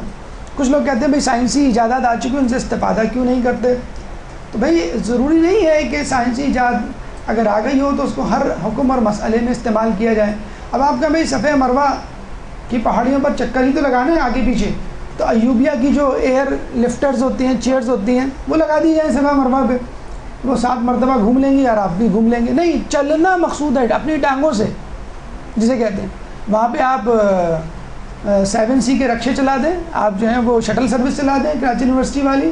نہیں، آپ کو اپنی ٹانگوں سے چلنا ہے تاکہ وہ فیل کر سکیں وہ احساسات و جذبات جو بی بی ہاجرہ کے ساتھ پیش آئے. اسی طرح ذبیحہ کے لیے آپ کہیں کہ بھائی مشینیں آ گئی ہیں اور ایک دم سے سینکڑوں گائیں ایک وقت میں کٹ سکتی ہیں مشین کے ذریعے. نہیں، آپ کو اللہ اکبر کہنا ہے، آپ کو تمام جسے کہتے ہیں کہ تقاضے پورے کرنے. تو کچھ چیزیں ایسی ہیں. اب آپ یہ کہہ لیں کہ بھائی پہلے زمانے میں سفر بڑا مشکل ہوتا تھا، اب کے زمانے میں کمفرٹیبل ہے. تو پہلے زمانے میں سفر کے دوران روزہ نہیں تھا، اب ہم رکھ سکتے ہیں. پہلے زمانے میں سفر کمفرٹیبل نہیں تھا اس لیے نماز قصر تھی، اب کمفرٹیبل ہے. بلکہ جہاز میں تو وہ کھانے اور کمفرٹ ملتا ہے جو خود ہمارے گھر میں نہیں ہوتا. سب سے اچھی بات لوڈ شیڈنگ نہیں ہوتی، 10 گھنٹے فلائٹ میں گزر جاتے ہیں. تو اس کا مطلب یہ ہوا کہ اگر آپ کمفرٹیبل ہیں تو فجر کی 2 رکعت کی بجائے 4 رکعت پڑھ لیں، اور جب کمفرٹیبل نہ ہوں تو اس کو کم کر دیں. تو کمفرٹ نان کمفرٹ کا مسئلہ نہیں ہے، اسلام کا مسئلہ ہے. اگر ایک فتویٰ بتا دیا گیا تو اس پہ عمل کرنا ہے، چاہے آپ اس کو کمفرٹیبل فیل کریں یا نہ کریں. اسلام پر عمل کرنا اصل کامیابی ہے، نہ کہ لوگوں میں اتحاد و یگانگت ایک مصنوعی طور پہ پیدا کر دی جائے. اب آئیے چاند رات جو ہم سب کی مرغوب محبوب چاند رات ہے. عید سے زیادہ لوگوں کو چاند رات کا انتظار ہوتا ہے. کب چاند رات آئے گی؟ تو چاند رات کے حوالے سے ہم بتا دیں کہ یہ فلسفہ شب ہے کیا، یعنی چاند رات کیوں مشہور ہو گئی عید سے زیادہ. کہا یہ جاتا ہے کہ حضرت عیسیٰ علیہ السلام کی ولادت 25 دسمبر کو تو ہوئی تھی، لیکن رات میں ہوئی تھی، آدھی رات کو. تو چنانچہ عیسائی جو ہیں وہ رات سے خوشیاں منانے شروع کر دیتے. اور یہ بھی کہا جاتا ہے عیسائیوں یہودیوں کا جو پرانا کیلنڈر ہے، عیسوی والا نہیں، اس کے علاوہ بھی ان کے اپنے مذاہب کے کیلنڈر ہیں، اس میں ان دن کی ابتدا رات سے ہوتی ہے. لیکن آپ کو یہ سن کر حیرت ہوگی کہ خود یہ ویکیپیڈیا پہ یہ فیکٹ موجود ہے کہ چاند رات صرف پاکستان، انڈیا اور بنگلہ دیش میں منائی جاتی ہے. عرب کنٹریز میں یا کہیں اور چاند رات نہیں منائی جاتی. کچھ لوگ کو بتلایا گیا تو انہوں نے کہا کہ سر آسٹریلیا میں منائی جاتی ہے چاند رات. ہم نے کہا جو کراچی سے لوگ گئے ہیں وہاں پر، وہ لوگ وہاں پہ چاند رات مناتے ہیں. تو چاند رات انہی 3 ملکوں میں ہے. اور کیوں ہے اس کا فلسفہ ہمیں سمجھ میں نہیں آتا، سوائے اس کے کہ ویسٹیج آف ٹائم ہے. صبح کی فجر کی نماز، نماز شب، خود نماز عید اور دیگر تمام عبادات کا ترک جو ہے وہ اس میں پوشیدہ ہے. ہم کیا کرتے ہیں چاند رات میں؟ شاپنگ. کوئی نہ کوئی چیز ضرور رہ جاتی ہے. یہ چیز رہ گئی تھی، یہ لینے جانا ہے، چاہے وہ رومال لینے کیوں نہ جانا ہو. یہ چیز رہ گئی تھی، یہ لینے جانا ہے. سوئیاں ہی لینے کیوں نہ جانا ہو، آپ جو ہے وہ بڑی مارکیٹ جائیں گے وہ سوئیوں کے پیکٹ کے لیے. مہندی، اس کے بارے میں فقہی مسائل آپ کو بخوبی جسے کہتے ہیں کہ آگاہ ہوں گے. مطلب جو لوگ بے حجابی یا حجاب ان کے لیے کوئی مسئلہ ہی نہیں ہے حجاب، تو وہ بڑے مزے سے جو ہے وہ مہندی کے اسٹال لگائے جاتے ہیں. ان مہندی جو ہے لگوانے جایا جاتا ہے. مردوں سے چوڑیاں پہنی جاتی ہیں، ایک جسے کہتے ہیں ایکسٹریم آف ڈیلائٹ جسے کہتے ہیں. ڈنر کیا جاتا ہے، رشتہ داروں سے عید کی رات ملا جاتا ہے. ملاقاتیں عید کی رات ہوتی ہیں. یعنی کراچی کے شاپنگ سینٹر ٹریفک جیم میں جسے کہتے ہیں کہ پھنسے ہوئے ہوتے ہیں. ایک صاحب رات کے 1:30 بجے جا رہے تھے کہیں. ہم نے پوچھا آپ کہاں جا رہے ہیں؟ کہنے لگے میں طارق روڈ جا رہا ہوں. میں نے کہا رات کے 1:30 بجے آپ طارق روڈ جا رہے ہیں؟ یعنی اس وقت رش کم ہوتا ہے. تو یہ حال ہے لوگوں کا. ابھی کراچی جو ہے وہ اپنے زخموں سے جسے کہتے ہیں ریکور ہوا ہے، لیکن لوگوں کی عیاشیاں اور سرور جو ہے وہ اپنے عروج پر ہیں. تو اچھا آپ نے دیکھا بھی ہوگا کہ عموماً بہنوں کے گھر یا جسے کہتے ہیں بہوؤں کے گھر جو کیک لے کے جایا جاتا ہے، یا بری جسے کہتے ہیں، لیکن جس کی نئی شادی ہو یا جسے کہتے ہیں کہ نکاح ہوا ہو، تو وہ بھی عید کی رات اگر یہ کام کرنا ہے تو آپ عید کے دن کر سکتے ہیں. لیکن عید کی رات کو کیا جاتا ہے. مطلب کیک بنایا جائے گا، فروٹ باسکٹ بنائی جائے گی، بوکے لیا جائے گا، مہندی لگائی، سارے کام عید کی رات کو کہ چاند نکلے تو ہم نکلیں، باہر نکلیں. اور جسے کہتے ہیں کہ پوری رات جو ہے وہ سیر سپاٹے اور جسے کہتے ہیں گھومنے پھرنے میں گزار دیا جاتا ہے. آپ مجھے بتائیں عید کے لیے آپ کے پاس کیا انرجی باقی رہے گی؟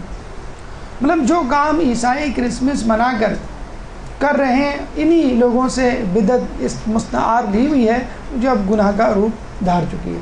وہی کام آپ عید کے دن کر سکتے ہیں جس میں آپ پروردگار عالم کو بھی خوش کر سکتے ہیں اور اپنی طور پہ بھی خوش ہو سکتے ہیں. الہی چاند رات کیا ہے؟ یہ تو ہماری چاند رات ہیں. اللہ کا رسول فرما رہا ہے کہ یہ رات مرتبے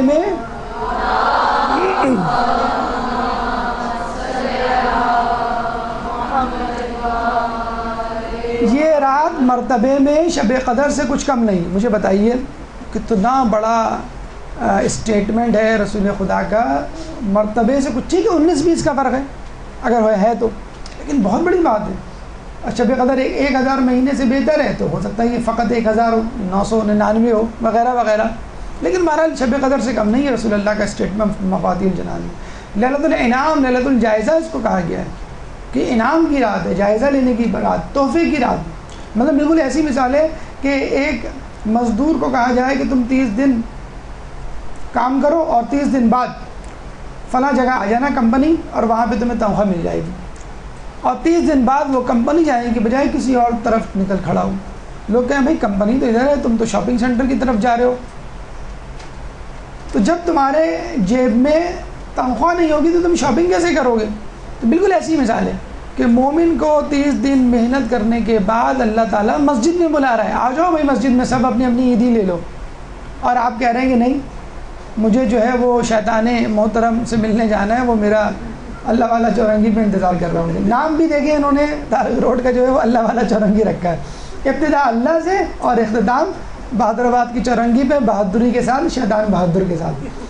تو یہ عجیب عجیب جسے کہتے ہیں کہ نورانی موڑ ہیں جن سے گزر کے آدمی جو ہے وہ آخر میں پہنچتا ہے شیطان کی جھولی میں پک کر شیطان میں. مطلب کہتے ہیں نا کہ پھل پک جائے اور جب گرے تو کسی چور کی جھولی میں گر جائے. تو شیطان بھی کیا کرتا ہے؟ آپ کیا سمجھ رہے ہیں؟ آپ بڑے مزے سے روزے گزار رہے ہیں تو آپ کا جو فیملی شیطان ہے، جتنا فیملی ڈاکٹر ہوتے ہیں فیملی شیطان ہے، کیا وہ قید خانے میں آرام سے بیٹھا ہوگا؟ وہ پلان کر رہا ہوگا کہ میری روزانہ کی دہاڑی خراب ہو رہی ہے، اللہ تعالیٰ نے مجھے پابند سلاسل کر دیا ہے. جس طرح ٹھیلے والے کو اب بند کر دیں، ہڑتال کر دیں 30 دن کی، تو میری دہاڑی چلی گئی تھی، تو شیطان کی دہاڑی چلی گئی ہے. اب دہاڑی منانے کے لیے کیا کرے گا؟ ایک آدمی کی جیب کاٹتا تھا شیطان روزانہ 50 روپے کے لیے.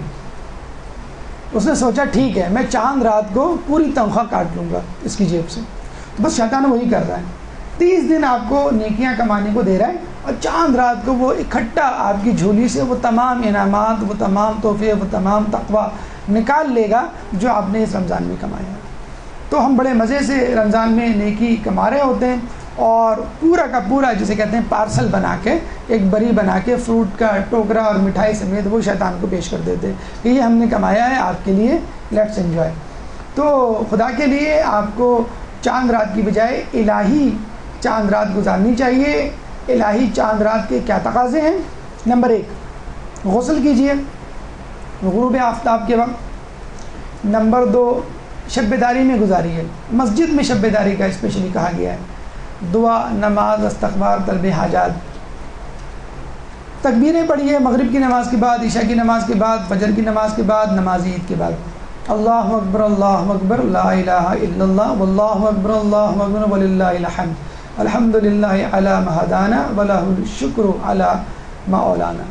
کہ اللہ سب سے بڑا ہے، اللہ سب سے بڑا ہے، کوئی شریک نہیں سوائے اللہ کے، اور اللہ سب سے بڑا ہے، اللہ سب سے بڑا ہے. ہم شکر کرتے ہیں اللہ تعالیٰ کہ اس نے ہمیں ہدایت دی، اور ہم شکر کرتے ہیں کہ اس نے جو کچھ ہمیں دیا. یہ تکبیریں ہیں جو آپ کی زبان پر جاری رہنی چاہیے نمازوں کے بعد، نماز عیدین میں. اس کے بعد ایک دعا ہے بعد نماز مغرب، وہ آپ کو مفاتیح میں مل جائے گی. شروع کے جو الفاظ ہیں یا ظلمن میں، سجدے میں جا کر اس کے بعد دعا پڑھنے کے بعد 100 مرتبہ اتوب الی اللہ پڑھنا ہے. 5واں جو عمل ہے وہ زیارت امام حسین ہے. 5ویں زیارت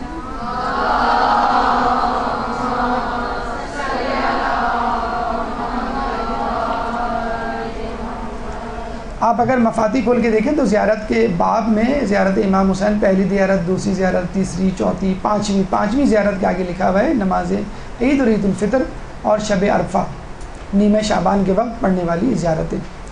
یہ وہ زیارت ہے جو نیمہ شعبان، شب عید، شب عرفہ پڑھی جاتی ہے. کہتے ہیں کہ اس زیارت کو پڑھ کے انسان 1000 حج، 1000 عمرہ اور جو حاجت طلب کرتا ہے وہ اس کی پوری ہوتی ہے.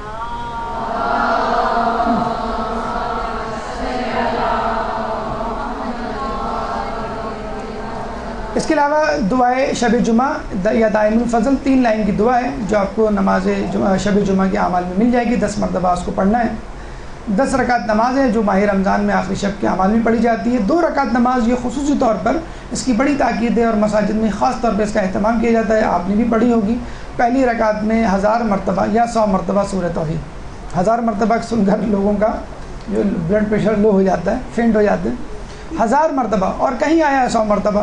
جس اسپیڈ سے انسان مصروف ہوتا جا رہا ہے اور جس انہماک سے چاند رات منائی جا رہی ہے تو وہ آئندہ چند سالوں میں سورہ توحید 100 سے سکڑ کر 10 اور 1 رہ جائے گی.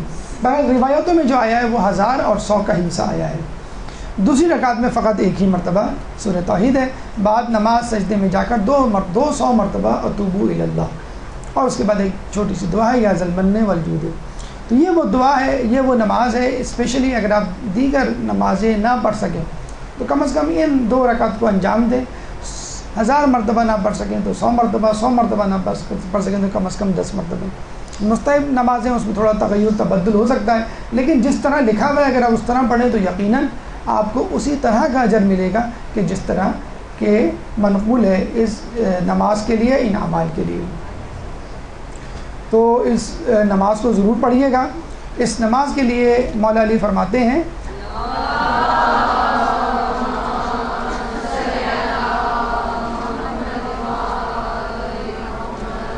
اس خدا کے حق کی قسم جس کے قبضہ قدرت میں میری جان ہے، جو بھی شخص یہ نماز پڑھ کر خدا سے اپنی کوئی حاجت طلب کرے گا تو وہ یقیناً پوری ہوگی، اور اس کے گناہ اگر ریت کے ذرات کے برابر ہوں تو بھی معاف کر دیے جائیں گے۔ کتنا بڑا اجر ہے! 2 رکعت نماز فقط، آپ کو 15 منٹ بھی یا آدھا گھنٹہ بھی جسے کہتے ہیں زیادہ سے زیادہ نہ لگے، آپ جو حاجت طلب کریں گے، جو چیز مانگیں گے آپ کو ملے گی، اور اگر ریت کے ذرات کے برابر بھی گناہ ہوں تو وہ معاف کر دی جائیں گے۔ نماز کے بعد یا اللہ یا رحمان دعا ہے، وہ مفاتی میں درج ہے۔ کم از کم یہ دعا جس کے بارے میں باقاعدہ مولا علی ایک خوشخبری سنا رہے ہیں کہ اس دعا کو پڑھنے کے بعد، اس نماز کو پڑھنے کے بعد تمہیں کیا ملے گا، کم از کم اس نماز کو آپ لوگ جو ہیں وہ ضرور ادا کریں۔ اس کے علاوہ اور بھی نمازیں ہیں، مثلا 14 رکعت نماز ہے، ہر رکعت میں الحمد کے بعد آیت الکرسی اور 3 مرتبہ سورہ توحید۔ ثواب کیا ہے؟ ہر رکعت کے بدلے 40 سال کی عبادت اور ماہ رمضان کے پورے روزے اور عبادت۔ اچھا، بہت ساری جگہوں پر جیسے انا انزلنا ہے اور دیگر دعائیں ہیں یا اعمال ہیں جس میں باقاعدہ پورے رمضان کا اور شب قدر کا بھی ثواب ہے، تو ایسے اعمال تو ضرور کریں کہ جس میں پورے رمضان کا ثواب، پوری شب قدر کا ثواب، کہ بیٹھے بٹھائے 30 دن کی مشقت بیٹھے بٹھائے شب قدر ایک معین اور مقبول شب قدر آپ کو ہاتھ آ جائے۔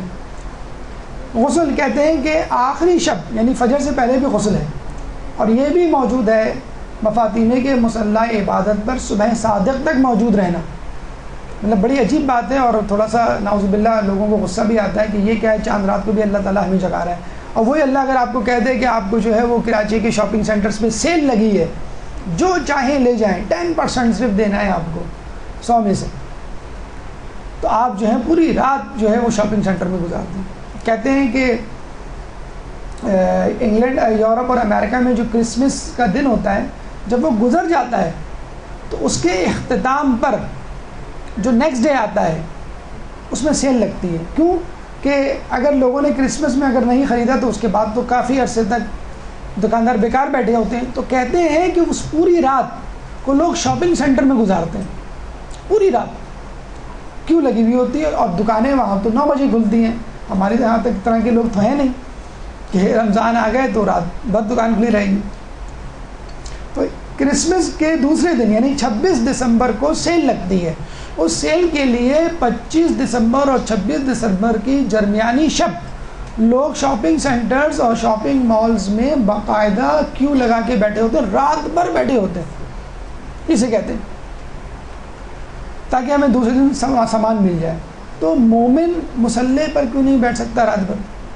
کم از کم اعمال کرنے تک مصلی پہ بیٹھیں، جتنے اعمال کر سکتے ہیں، یا کم از کم لہو لعب میں وہ دن نہ گزاریں۔ تو اللہ تعالیٰ کی جو یہ اعمال ہیں یہ اسی چاند رات سے، جسے کہتے ہیں کہ احتراز کرنے کا ایک بہانہ ہے جو اللہ تعالیٰ نے آپ کو فراہم کیا۔ تو یہ فرق ہے ہماری چاند رات اور الہی چاند رات میں۔ ہماری چاند رات میں گناہوں کا انبار ہوتا ہے، الہی چاند رات میں نیکیوں کا پہاڑ۔ ہماری چاند رات میں مہندی لگے ہاتھ ہوتے ہیں، اور الہی چاند رات میں دعا میں اٹھے ہوئے ہاتھ۔ ہماری چاند رات دکانوں پر لڑکھڑاتے قدم ہوتے ہیں، اور الہی چاند رات میں مصلی پر جمے ہوئے قدم ہوتے ہیں۔ ہماری چاند رات میں نظروں کی خیانت ہوتی ہے، اور الہی چاند رات میں نظروں کی حفاظت ہوتی ہے۔ اب یہ آپ کے اوپر ڈیپینڈ کرتا ہے کہ آپ کس چاند رات کا انتخاب کرتے ہیں۔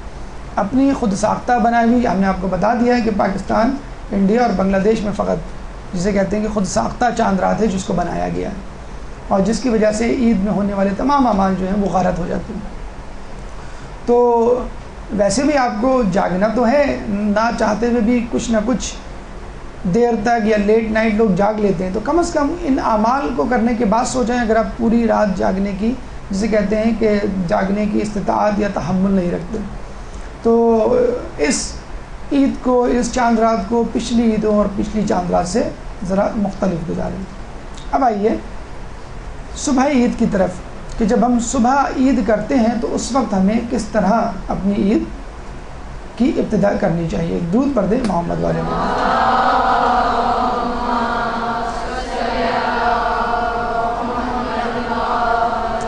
ہماری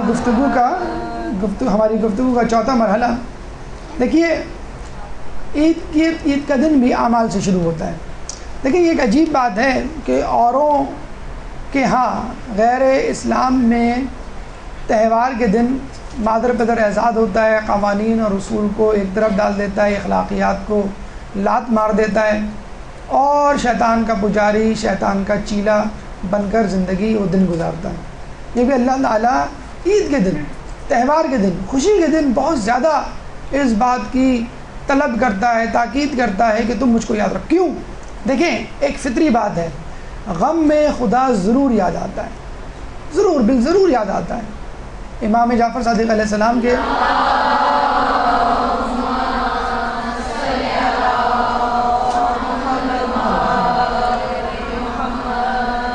آپ کے پاس ایک ملحد آیا اور کہنے لگا میں خدا پہ یقین نہیں رکھتا، میں کیسے یقین کر لوں کہ خدا ہے؟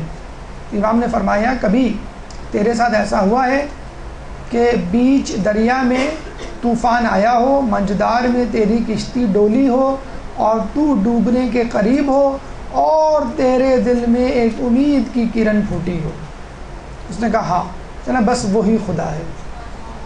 ایک ملحد کو، ایک زندیق کو، ایک ایتھیسٹ کو، ایک کافر کو بھی خدا یاد آ جاتا ہے. کب؟ مصیبت کے وقت. لیکن خوشی ایک ایسی جسے کہتے ہیں کہ جادو کی چھڑی ہے، یا خوشی ایک ایسا جسے کہتے ہیں کہ عذاب عظیم ہے مومن کے لیے. اگر وہ اس خوشی میں خدا کو بھول جائے تو غم میں خدا یاد آ جاتا ہے، اور غم کے علاوہ اگر خوشی مل جائے تو اکثر خدا کو بھول جاتا ہے. تو اسی لیے اللہ تعالیٰ نے جو بظاہر نظر آتا ہے کہ عیدین میں اور خوشی کے دنوں میں باقاعدہ تاکیدیں کی ہیں کہ تم یہ اعمال کرو تاکہ اللہ کی یاد کو اپنے دل میں رکھتے ہوئے وہ دن گزارو. تکبیریں جو ابھی اس سے پہلے آپ کے سامنے پیش کی گئی، بعد نماز فجر اور بعد نماز عید، باقاعدہ حدیث ہے کنز الامال میں کہ اپنی عیدوں کو تکبیروں سے زینت دو. ایک اور جگہ حدیث ہے کہ اپنی عیدوں کو تہلیل، تکبیر، تحمید اور تقدیس سے زینت دو، یعنی ذکر و اذکار اور تکبیر پڑھ دو. نمبر 2، دعا بعد نماز فجر اور بعد نماز عید دونوں موقعوں پر پڑھی جا سکتی ہے. اللہم انی توجہت الیک بمحمد امامی، یہ آپ کو مفاتیح میں مل جائے گی. ابتدائی جملہ ہے، فطرہ دیا جاتا ہے، اس کی تفصیل آپ فقہی مسائل میں سن ہی چکے ہوں گے. کہتے ہیں ابھی اس وقت ڈاکٹر عابد کا لیکچر جاری ہے، اس میں تفصیل بتائی جا رہی ہے، تو اس میں آپ لے کے آپ سن لیے گا. بہرحال 3 کلو کے قریب قیمت آپ کو ادا کرنی ہے کسی غریب مستحق کو. جو اناج آپ کھاتے ہیں، کھجور ہے، آٹا ہے، چاول ہے وغیرہ، قیمت، اور گھر کا کفیل دے گا جو لوگ اس کے انڈر کفالت ہیں. اچھا، کہتے یہ ہیں کہ سورہ اعلیٰ میں جو قد افلح من تزکا ہے، اس کا ایک ترجمہ تو یہ ہے کہ کامیاب ہوا وہ شخص جس نے تزکیہ نفس کیا. کچھ مفسرین اس کا یہ بھی ترجمہ بدلاتے ہیں، کامیاب ہوا وہ شخص جس نے فطرہ یا زکوٰۃ ادا کی. زکوٰۃ ادا کی، تزکا ہی نہیں، زکوٰۃ ادا کی، یعنی فطرہ زکوٰۃ کا ایک جز، ایک صورت. تو یہ بھی ہے، اسی لیے اس کو عید الفطر بھی کہا جاتا ہے کچھ علماء کے نزدیک. غسل طلوع فجر سے لے کے نماز عید کی طرف 3 غسل ہو گئے آپ کے، ابتدائی شب میں، انتہائی شب میں، اور طلوع فجر سے نماز عید کے درمیان، عید سے پہلے. اور دوران غسل آپ کو اللہم ایمانہم ایک دعا ہے، اور بعد از غسل اللہم اجعلہ ایک اور دعا ہے، وہ پڑھنی ہے. عمدہ لباس پہنیے، خوشبو لگائیے. یہ وہ 5واں عمل ہے جس کے لیے پورا رمضان اور چاند رات تباہ کی جاتی ہے. دیکھیں لکھا ہوا یہ نہیں ہے کہ نیا لباس، نئے لباس کی بھی تاکید نہیں ہے، اور ہم واجب سمجھتے ہیں. لوگوں کو اعمال نماز عید یا اعمال نماز شب عید کہا جائے تو وہ کہتے ہیں واجب نہیں ہے. تو کیا عید کا جوڑا خریدنا واجب ہے؟ وہ بھی واجب نہیں ہے. بس اچھے کپڑے، عمدے کپڑے جو عموماً آپ جو کبھی کبھی پہنتے ہوں، آنے جاتے کے وقت پہنتے ہوں، کسی اچھے موقع پر پہنتے ہوں، اس کے لیے اس پر پورا زور ہے. مطلب آپ لوگوں سے پوچھیں کہ عید پہ کیا کرنا چاہیے، تو پہلا لفظ جو اس کے منہ سے نکلے گا جملہ کہ عید پہ نئے کپڑے پہننے چاہیے، عیدی لینی چاہیے. دوسرا عمل. اور یہ جو 10 اعمال ہیں، 12 اعمال ہیں، وہ انسان کو یاد نہیں رہتے. افطار کے وقت نہیں کرنی ہے. افطار اصل میں عربی کا لفظ ہے. افطار کا مطلب ہے کچھ کھانا پینا. ہم نے یہ سمجھ لیا افطار کا مطلب ہے مغرب کے وقت کھانا پینا، افطار کا مطلب ہے کچھ کھانا پینا. تاکید کی گئی ہے کہ عید کی نماز سے پہلے کچھ کھاؤ. اب دیکھیے عجیب و غریب فلسفہ ہے. ایک دن پہلے 24 گھنٹے پہلے آپ اس وقت نہیں کھاتے تھے. مثلا کل عید ہے، اس وقت آپ کھا رہے ہوں گے، اور آج روزہ ہے، اس وقت آپ نہیں کھا رہے. تو آدمی کچھ دیر کے لیے سوچتا ہے کہ یہ کیا حماقت ہے کہ ایک دن پہلے کہا گیا نہیں کھاؤ، اب کہا گیا مجھے 30 دن عادت میری بنوائی گئی کہ تمہیں دن میں نہیں کھانا ہے، اور 30 دن کے بعد جو دن آیا اس میں کہا جا رہا ہے کہ حرام ہے روزہ رکھنا، کھاؤ. تو اب آپ یہ کہہ سکتے ہیں کہ بھائی بھوکا رہنے کی عادت میں نے ڈیولپ کی تھی، وہ ڈیولپ ہو گئی الحمدللہ، اب میں روزہ رکھوں گا. نہیں، حرام ہے روزہ رکھنا. تو کیا میسیج ہے؟ اللہ تعالیٰ کیا کروانا چاہ رہا ہے؟ اللہ تعالیٰ اپنی اطاعت کروانا چاہ رہا ہے. جب وہ کہے کھاؤ کھا لو، جب وہ کہے رک جاؤ تو رک جاؤ، جب وہ کہے کہ روزہ رکھو واجب ہے روزہ رکھیں، واجب ہے ادا کیجیے. جب وہ کہے کہ نہیں اب کھا لو روزہ رکھنا حرام ہے تو کھا لیں، حرام سے بچ جائیں. عادت اگر آپ نے بنا لی اور آپ یہ کہیں کہ میری عادت بن چکی ہے، اب میں نہیں کھاؤں گا دن میں، 30 دن میں میری عادت پختہ ہو گئی ہے، تو اس کا مطلب کیا ہوا؟ آپ اپنی عادت کے غلام بن گئے. پہلے نفس کے غلام تھے، اب آپ اپنی عادت کے غلام بن گئے. تو آپ کو نہ نفس کا غلام بننا ہے نہ عادت کا، آپ کو اللہ کا غلام بننا ہے، عبداللہ بننا ہے کہ جو وہ کہے وہ کرے، چاہے اس کی عادت بن چکی ہو یا نہ بن چکی ہو. اس کے بعد افطار کب کرنی ہے؟ عید کی نماز سے پہلے. یہ بھی نہیں کہ بھئی اب تو موڈ نہیں ہو رہا اور تھوڑی دیر بعد جب بھوک لگی ہے تو کھا لوں گا، نہیں. عید کی نماز جانے سے پہلے میٹھی چیز، کھجور یا میٹھی چیز سے تو آپ کو اطاعت کرنی ہے، نہ کہ عادت اپنانی ہے. اگر آپ پڑھ سکیں تو ایک اور جو مسئلہ ہے وہ ہے عمل ہے، وہ ہے دعا ابو حمزہ سمالی، امام محمد باقر علیہ السلام سے منقول.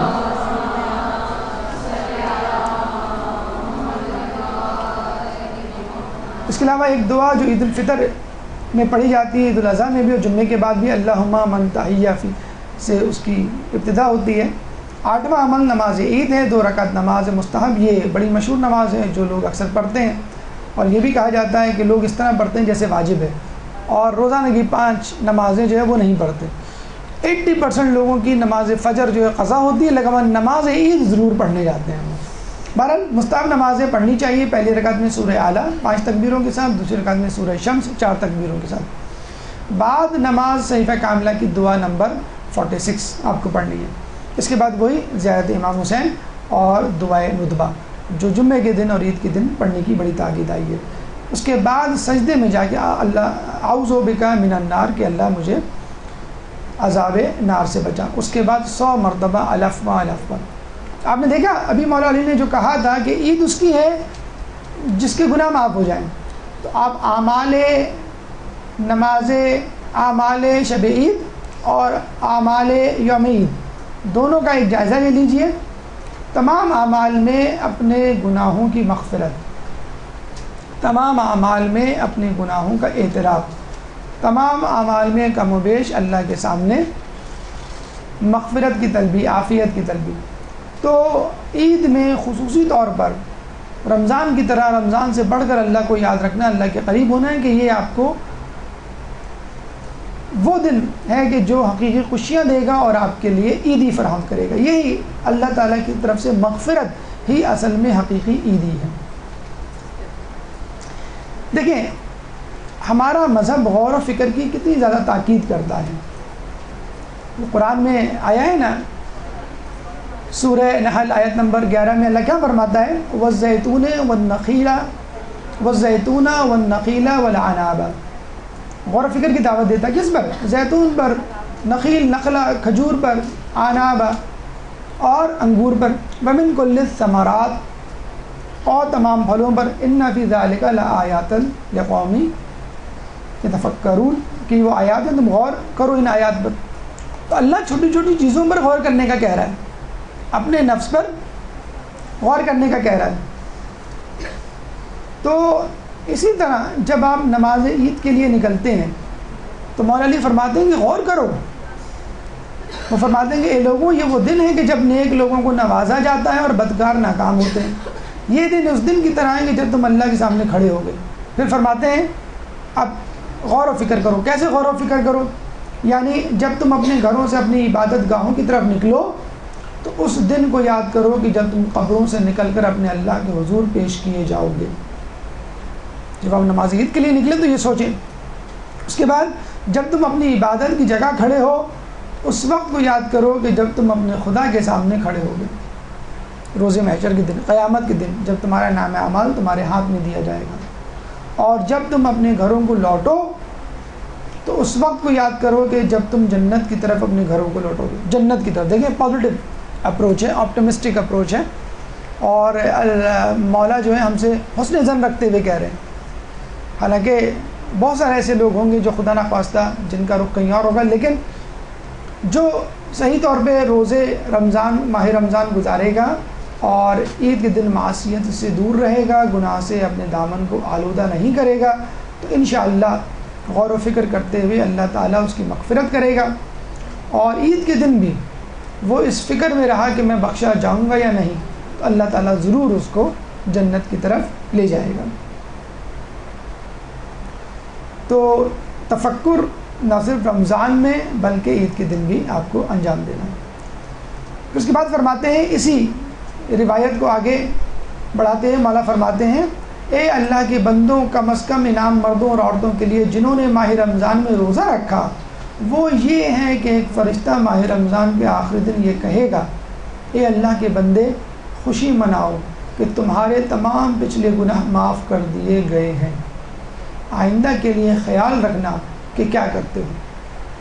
کم از کم انعام ہے جسے کہتے ہیں، اور زیادہ سے زیادہ ہمیں نہیں معلوم، ہماری آنکھوں نے کبھی دیکھا نہ ہمارے کانوں نے کبھی سنا، تو کم از کم انعام یہ ہے کہ اللہ تعالیٰ ہمارے تمام پچھلے گناہ معاف کر دے گا، جیسے بطن مادر سے ابھی اس دنیا میں تشریف لائیں۔ جیسے حج کے لیے نہیں کہا جاتا ہے کہ جب آپ حج کر کے آئیں تو ایسے ہیں جیسے ابھی پیدا ہوئے ہیں، اب آپ آگے کی فکر کریں، دوبارہ پیچھے کی فکر نہ کریں۔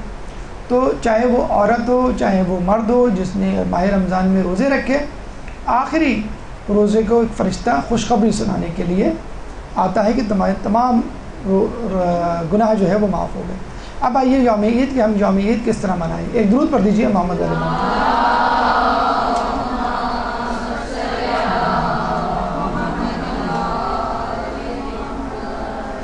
دیکھیں عید کے دن جیسے ہم نے بتلایا ہے کہ ہمارے یہاں لہو و لعب، چھیڑ چھاڑ، مذاق، اہانت، تحقیر، جیسے رمضان میں ہم ایک دوسرے کا ادب و احترام کر رہے ہوتے ہیں، عید کے دن ایک دوسرے کو ستا رہے ہوتے ہیں، تنگ کر رہے ہوتے ہیں، اہانت کر رہے ہوتے ہیں، حقارت سے دیکھ رہے ہوتے ہیں۔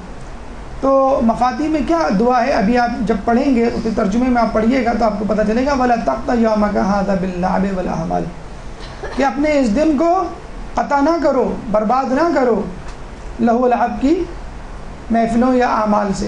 وَأَنْتَ لَا تَعْلَمُ أَمْ مَقْبُولُ الْأَعْمَالِ، کہ تمہیں نہیں معلوم کہ تمہارے اعمال قبول ہوئے ہیں یا نہیں۔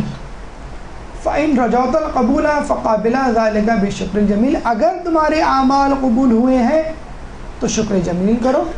وَإِنْ خِفْتَ الرَّدَّ فَكُنْ أَسِيرَ الْحُزْنِ الطَّوِيلِ، اور اگر تمہیں یہ خوف ہے کہ تمہارے اعمال رد ہو گئے ہیں تو پھر ایک طویل حزن، طویل غم کے لیے تیار ہو جاؤ۔ تو کتنی واضح طور پہ ہدایت ہے کہ اپنے اعمال کو لہو و لعب میں برباد نہ کرو، کیونکہ تمہیں نہیں معلوم کہ تمہارے اعمال مقبول ہوئے ہیں یا رد ہوئے ہیں۔ دو صورتیں ہیں، یا تو اعمال مقبول ہوئے ہوں گے یا رد ہوئے ہوں گے، اور اگر مقبول ہوئے ہوں گے تو شکر کرو، عید کا پورا دن شکر میں گزرنا چاہیے، اور اگر مقبول نہیں ہوئے تو عید کا پورا دن ڈر خوف میں گزرنا چاہیے۔ تو دونوں صورتوں میں لہو و لعب اور گناہ سے دور رہو۔ ایک دفعہ عید کے دن امام حسن مجتبی علیہ السلام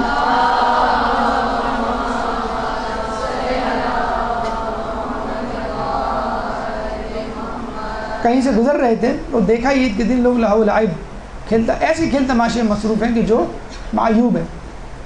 تو آپ نے فرمایا اس شخص پر حیرت در حیرت کہ جو آج کے دن کو لہو و لعب اور ہنسی مذاق میں گزار رہا ہے، جبکہ آج کے دن نیک لوگوں کو ثواب ملتا ہے اور غلط کار خسارہ اٹھاتے ہیں۔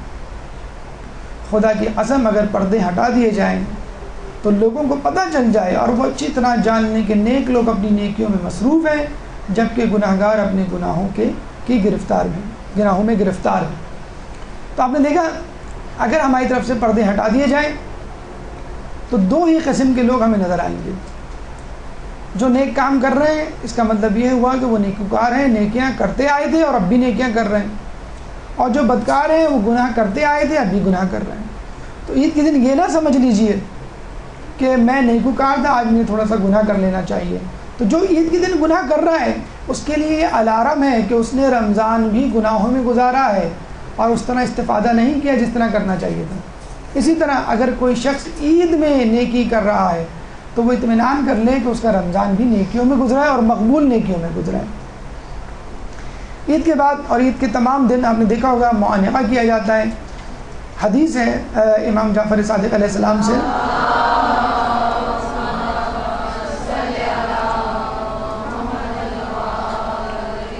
کہ مقیم کے لیے مسافہ ہے, مسافر کے لیے معانقہ. ضروری نہیں کہ عید کے دن ہی معانقہ کیا جائے, گلے ملا جائے, عید کے علاوہ بھی مل سکتے ہیں, اہم تہواروں پہ مل سکتے ہیں. لیکن بڑی عجیب حدیث, کتنی اچھی خوشخبری ہے ہمارے لیے. جب دو مومن آپس میں معانقہ کرتے ہیں تو اللہ کی رحمت انہیں ڈھانپ لیتی ہے. ان سے کہا جاتا ہے کہ تمہارے سابقہ گناہ معاف ہو گئے, اب نئے اعمال بجا لاؤ. فقط اللہ کی خوشنودی کے لیے گلے ملنا, عید کے علاوہ بھی گلے مل سکتے ہیں.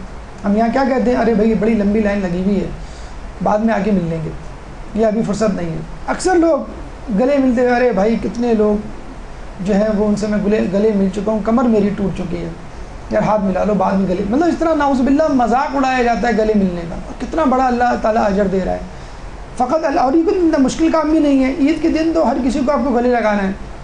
مطلب گھر میں جو کام کرنے والا ہے اس کو بھی آپ گلے لگاتے ہیں, گھر جو امام بار کا چوکیدار ہے اس سے بھی آپ گلے مل رہے ہوتے ہیں. عید کے دن تو تخصیص نہیں ہوتی ہے کہ آپ کو کسی صرف جو ہے وہ اپنے کام کے لوگوں سے ملنا ہے اور دوسرے لوگوں سے, ہر کسی سے گلے مل رہا ہوتا ہے.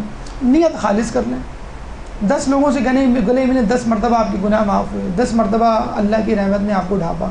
کتنا بڑا اجر ہے. فقط اپنی نیت کو خالص کر لیں, معانقہ کر کے بے حساب جو ہے وہ نیکیاں کمائیں. عیدی کہتے ہیں کہ ابراہیم علیہ السلام کو جب اللہ تعالی نے نار نمرود سے نکالا تو کہا اگر میں تمہیں آتش نمرود کی بجائے فقر و فاقہ کی مصیبت آزمائش میں ڈالتا اور صبر کا موقع نہ دیتا, تو ابراہیم نے کیا کہا, اے اللہ آتش نمرود میرے لیے زیادہ بہتر ہے بنسبت فقر و فاقے کے. اتنی بری چیز ہے فقر و فاقہ. مولا فرماتے ہیں القبر خیر من الفقر, یعنی فقر سے بہتر یہ ہے کہ انسان قبر میں چلا جائے. اتنی بری, اتنی خطرناک چیز ہے فقر. عید پہ لوگوں کو اپنی غربت کا احساس ہوتا ہے. بڑے افسوس کے ساتھ کہنا پڑتا ہے, عید, سالگرہیں, شادی بیاہ, اس طرح کے تہوار کے جس میں انسان کو نمود و نمائش کا موقع ملتا ہے, تو نمود و نمائش کرنے والے خوب دکھاوا کرتے ہیں, اور اس سے ہوتا کیا ہے, وہ خود تو غرور اور گھمنڈ میں مبتلا ہوتے ہیں اور گناہ کماتے ہیں, لیکن سامنے والے کو ایک کمپلیکس میں, ایک شرمندگی میں مبتلا کر دیتے ہیں, اور سامنے والا بیچارہ اپنے پھٹے پرانے یا کمتر جوڑے, کمتر کپڑے یا کمتر عیدی کو دیکھ کر اللہ تعالیٰ کے ناشکرے پن میں اضافہ کر بیٹھتا ہے. مطلب اگر ایک بچہ جو ہے وہ بڑے خوشی سے اپنے کزن کو بتائے کہ میرے والد صاحب نے مجھے 500 روپے عیدی دی ہے, تو دوسرا بیچارہ وہ بہت ہی پریشان کمپلیکس میں مبتلا ہو جائے, مجھے تو فقط 50 روپے ملی ہے, مجھے تو فقط 20 روپے ملی ہے, یا کسی کو 100 روپے ملی ہے تو وہ 20 روپے والے کو اس طرح کہے. تو سختی سے اپنے بچوں کو عیدی ڈسکلوز کرنے سے منع کریں, کسی کو عیدی نہ بتائیں کتنی عیدی ملی. نمبر ون خود بھی عیدی دینے میں احتیاط کریں, اپنے بچوں کو بھی اور اپنے جاننے والوں کو. اس سے یہ فائدہ ہوگا کہ آپ کے پیسوں کی بچت ہوگی. جو غیر متوقع طور پہ عیدی دینی پڑ جاتی ہے اس کے لیے پیسے بچ جائیں گے.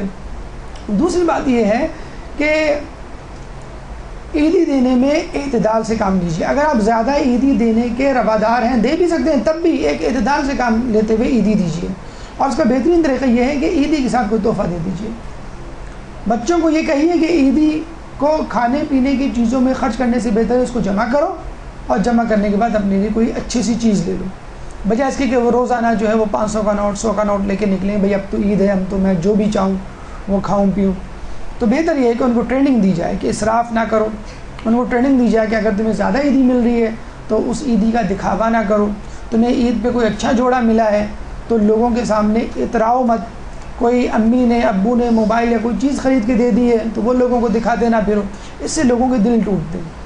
اور ہوتا یہ ہے کہ عید کے تہوار، سالگرہ کے دن اور دیگر خوشیاں جو ہیں وہ جسے کہتے ہیں غم کے دنوں میں تبدیل ہو جاتی ہیں، اپنے لیے بھی گناہ مقام آتے ہیں اور دوسروں کے لیے بھی۔ بچوں کو عیدی دیتے ہوئے یاد دلائیں کہ یہ ماہ رمضان کا تحفہ ہے، آپ نے جو روزے رکھے ہیں، تاکہ اس کو خوشی ہو کہ یہ عیدی نہیں ہے بلکہ یہ ماہ رمضان کی عیدی ہے، انشاءاللہ اگر میں اور نیکیاں کروں گا تو مجھے اور عیدی ملے گی۔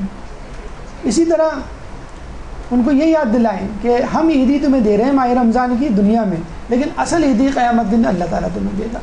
تو یہ مختلف مواقع ہیں، مختلف طریقے ہیں جس سے آپ بچوں کو عید یاد دلا سکتے ہیں۔ صلح کا دن ہے، جن لوگوں کو آپ نے ناراض کیا ہے ان کو راضی کر لیں۔ اپنے دل سے کینہ، جس کے بارے میں فرمایا ہے کینہ برائی کا بیج ہے۔ دیکھیں یہ وہ دن ہے کہ اگر آپ اپنے بدترین دشمن کو بھی گلے لگائیں، ہاتھ ملائیں، سلام کریں تو وہ اس دن سلام کا جواب دے گا، گلے لگے گا، بدترین دشمن بھی۔ تو اس موقع سے فائدہ اٹھائیں، SMS کر دیجئے جس سے آپ کی ناراضگی ہے، تاکہ ابھی سے وہ سمجھ جائے کہ سگنل آ گیا ہے فرینڈ شپ کا یا صلح کا، اور دوسرے دن جا کے اس کو گلے لگا لیجئے۔ جتنی بھی کدورتیں ہیں، اسپیشلی ان لوگوں کو زیادہ آگے بڑھ کے گرم جوشی سے گلے لگائیں کہ جن لوگوں سے آپ کی چپخلش رہتی ہے۔ ساس بہو اسپیشلی آپس میں بہت اچھی طرح ایک دوسرے سے گلے ملیں اور گلے شکوے دور کریں۔ عید کا انفیکشن، آپ اپنے بچوں کو کہتے ہیں نا کہ بھائی عید میں ذرا کم کھاؤ، باہر کی چیزیں بہت زیادہ ہیں، رمضان میں تم نے روزے رکھے ہیں تو یہ نہ ہو کہ کوئی پیٹ خراب ہو جائے، جیسے قربانی میں اکثر لوگوں کا پیٹ خراب ہو جاتا ہے۔ عید کا انفیکشن کیا ہے؟ سب سے بڑا غفلت۔ انسان اس طرح غفلت میں پڑتا ہے، نہ اس کو نماز فجر کا ہوش رہتا ہے، نہ نماز شب کا ہوش رہتا ہے، نماز عید کا، نہ 5 وقتہ نمازوں کا۔ اور اس کے لیے ضروری نہیں کہ انسان کی آنکھیں کھلی ہوں، دل غافل ہو اور آنکھیں بیدار ہوں تو اس سے کوئی فائدہ نہیں۔ ایک اور جگہ فرمایا غفلت اور غرور کا نشہ شراب کے نشے کی نسبت دیر سے دور ہوتا ہے۔ ایک اور جگہ کہا گیا اس بے اختیار ہنسنے والے پر تعجب ہے جو یہ نہیں جانتا کہ اللہ اس پر راضی ہے یا ناراض۔ تو عید کے دن ہماری مثال ایسی ہے کہ ہم ڈرائیونگ سیٹ پر ہوتے ہیں اور سو ہوئے ہوتے ہیں، ہمیں نہیں معلوم کہ یہ گاڑی جو ہے کہاں جا رہی ہے۔ سڑک تو فی الحال اسموتھ ہے، لیکن یہ سڑک کسی کھائی میں جا کے ختم ہو رہی ہے، کسی خندق میں ہمیں گرانے کے لیے لے جا رہی ہے، یہ ہمیں نہیں معلوم۔ تو عید کے دن عموماً لوگ اسی طرح گزارتے ہیں، غفلت کے دن، کہ اس میں جو چاہے کرو، کوئی پوچھنے والا نہیں۔ ٹی وی اگر آپ دیکھ رہے ہیں تو اس کے سامنے جو ہے وہ دیوار بن کے کھڑے رہتے ہیں، اس کی جسے کہتے ہیں اسکرین سے نہیں ہٹتے۔ کھانا کھا رہے ہیں تو دسترخوان پر جسے کہتے ہیں کہ بیٹھ جاتے ہیں، اور گفتگو کر رہے ہیں تو اس میں کوئی احتیاط نہیں کہ میں کسی کا مذاق تو نہیں اڑا رہا، میں کسی کی غیبت تو نہیں کر رہا، میں کسی کی اہانت تو نہیں کر رہا۔ تو خدا را اس دن خصوصی طور پہ اپنے اوپر واچ رکھیے، مراقبہ کیجیے، مسلسل نظر رکھیے کہ رمضان بھر میں جو میں نے کمایا ہے کیا میں اس دن لٹا تو نہیں رہا۔ عید کی رات، یعنی جب عید گزر جاتی ہے وہ رات بڑی ہی بور اور ڈپریسو رات ہوتی ہے، کیونکہ مومنوں کے لیے اگلے دن روزہ نہیں ہوتا عموماً، اور فاسقوں کے لیے جسے کہتے ہیں کہ مزید چاند رات نہیں ہوتی، تو دیوار وہ جسے کہتے ہیں کہ بازار جو ہے وہ ویرانے میں تبدیل ہو جاتے ہیں۔ لیکن کوشش کیجئے کہ عید کی رات یہ عزم کر کے سوئیں کہ کل سے میرا دن آ گیا ہے کہ میں رمضان میں حاصل کی گئی ٹریننگ کو اپلائی کروں۔ یہ نہ ہو کہ وہ لوٹ کے بدھو گھر کو آئے، کہ نہ آپ کو سحری کی فکر، نہ آپ کو فجر کی فکر، نہ چھٹی، جسے کہتے ہیں فقط چھٹی کے لیے۔ ہمارے ماشاءاللہ ہماری گورنمنٹ نے بھی 2 مزید چھٹیوں کا اعلان کر دیا، تو جہاں پہ ویسے ہی ہڑتالوں اور دیگر آفات کی وجہ سے چھٹیاں ہوتی ہیں، اور حکومت نے مزید 2 دن کی چھٹی کا اعلان کر کے اس پہ مہر ثبت کر دی ہے کہ ہم جیسا ریلیکس اور ترقی یافتہ ملک نہیں کہ جس کو مزید کام کی ضرورت نہیں۔ تو کوشش کیجئے کہ وہی شیطانی روٹین دوبارہ آپ کے زندگی میں داخل نہ ہو جائے۔ عید کے بعد کی زندگی، رسول فرماتے ہیں کہ خسارے میں ہے وہ شخص جس کے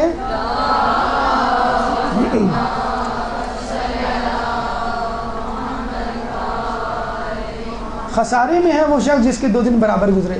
تو آپ کے لیے عید کا دن رمضان کے آخری روزے سے بہتر ہونا چاہیے، عید کا دوسرا دن یکم شوال سے بہتر ہونا چاہیے، تو آئندہ آنے والے دن یعنی شوال کا مہینہ رمضان کے مہینے سے بہتر ہونا چاہیے۔ یہ ہے اصل مومن جو خسارے میں نہیں ہے۔ تو اس کے لیے بہترین طریقہ جو اللہ تعالیٰ نے رکھا ہے، 6 شوال کے روزے ہیں جو 4 سے لے کے 9 شوال تک منائے جاتے ہیں۔ بدھ کو متوقع ہے عید، جمعرات، جمعہ۔ ہفتے سے اگر آپ شروع کرنا چاہیں تو کر لیں، 2 دن آپ کو ویسے ہی ایکسٹرا چھٹی کے مل جائیں گے، اور کوشش کریں کہ یہ 6 دن رکھیں۔ اور نافلہ روزوں کے بارے میں ہم بتلا چکے ہیں کہ نافلہ روزے واجب روزوں میں ہونے والی کمی کو دور کرتے ہیں، بالکل اسی طرح جس طرح نافلہ نمازیں واجب نمازوں میں کوتاہی کو دور کرتے ہیں، روایت کا مفہوم ہے۔ تو کوشش کریں کہ ماہ شوال کو ماہ رمضان سے زیادہ بہتر طور پہ گزاریں۔ ماہ شوال میں جو مستحبات انجام دے سکتے ہیں اس کو انجام دیجیے۔ رمضان میں جو آپ کو فجر کی نماز شب کی عادت پڑی تھی اس کو انجام دیجیے۔ ماہ رمضان میں جو آپ کو کم کھانے کی، دوپہر کا کھانا نہ کھانے کی یا روزہ رکھنے کی جو عادت پڑی تھی اس روزہ رکھنے کی عادت کو کنٹینیو کریں۔ شب بیداری کی جو عادت پڑی تھی کوشش کریں چند اعمال اگر شوال میں اس کے بعد آئیں تو اس کو بھی رکھنے کی کوشش کریں۔ ایک اہم بات آپ سے یہاں پہ کرنا چاہیں گے کہ اکثر لوگ یہ سوچتے ہیں کہ عید الفطر و عید الاضحیٰ میں وہ خوشی کیوں نہیں محسوس ہوتی جو ہونی چاہیے۔ کہتے ہیں کہ جب کربلا کا لٹا پٹا قافلہ بازار شام سے گزر رہا تھا تو راہ شام میں حاطب غیبی کی ایک صدا آئی کہ پروردگار اس قوم کو صحیح عید الفطر اور عید الاضحیٰ کی توفیق نہ دے کہ جس نے فرزند رسول کے قتل ہی کو عید بنا لیا تھا۔ تو عید کے دن ان لوگوں سے براءت کا اظہار کریں کہ جو دشمنان اہل بیت ہیں یا جو لوگ کربلا کے واقعے پہ خوش ہوئے، اور اپنے آپ کو محبان اہل بیت میں شامل کیجیے۔ اس کا طریقہ ہی یہ ہے کہ اپنے آپ کو معصیت سے، گناہوں سے دور رکھیں۔ اللہ تعالیٰ سے دعا ہے کہ ہمیں یکم شوال اسی طرح گزارنے کی توفیق عطا فرمائے جس طرح ہم نے رمضان کا آخری روزہ گزارا، اور رمضان کے بعد بھی ہمارے نیکیوں کے تسلسل کو جاری فرمائے۔ اگر اس موضوع سے متعلق آپ کے ذہن میں کوئی سوال ہے تو آپ سوال کر سکتے ہیں۔ قبل از سوالات بھرپور صلوات۔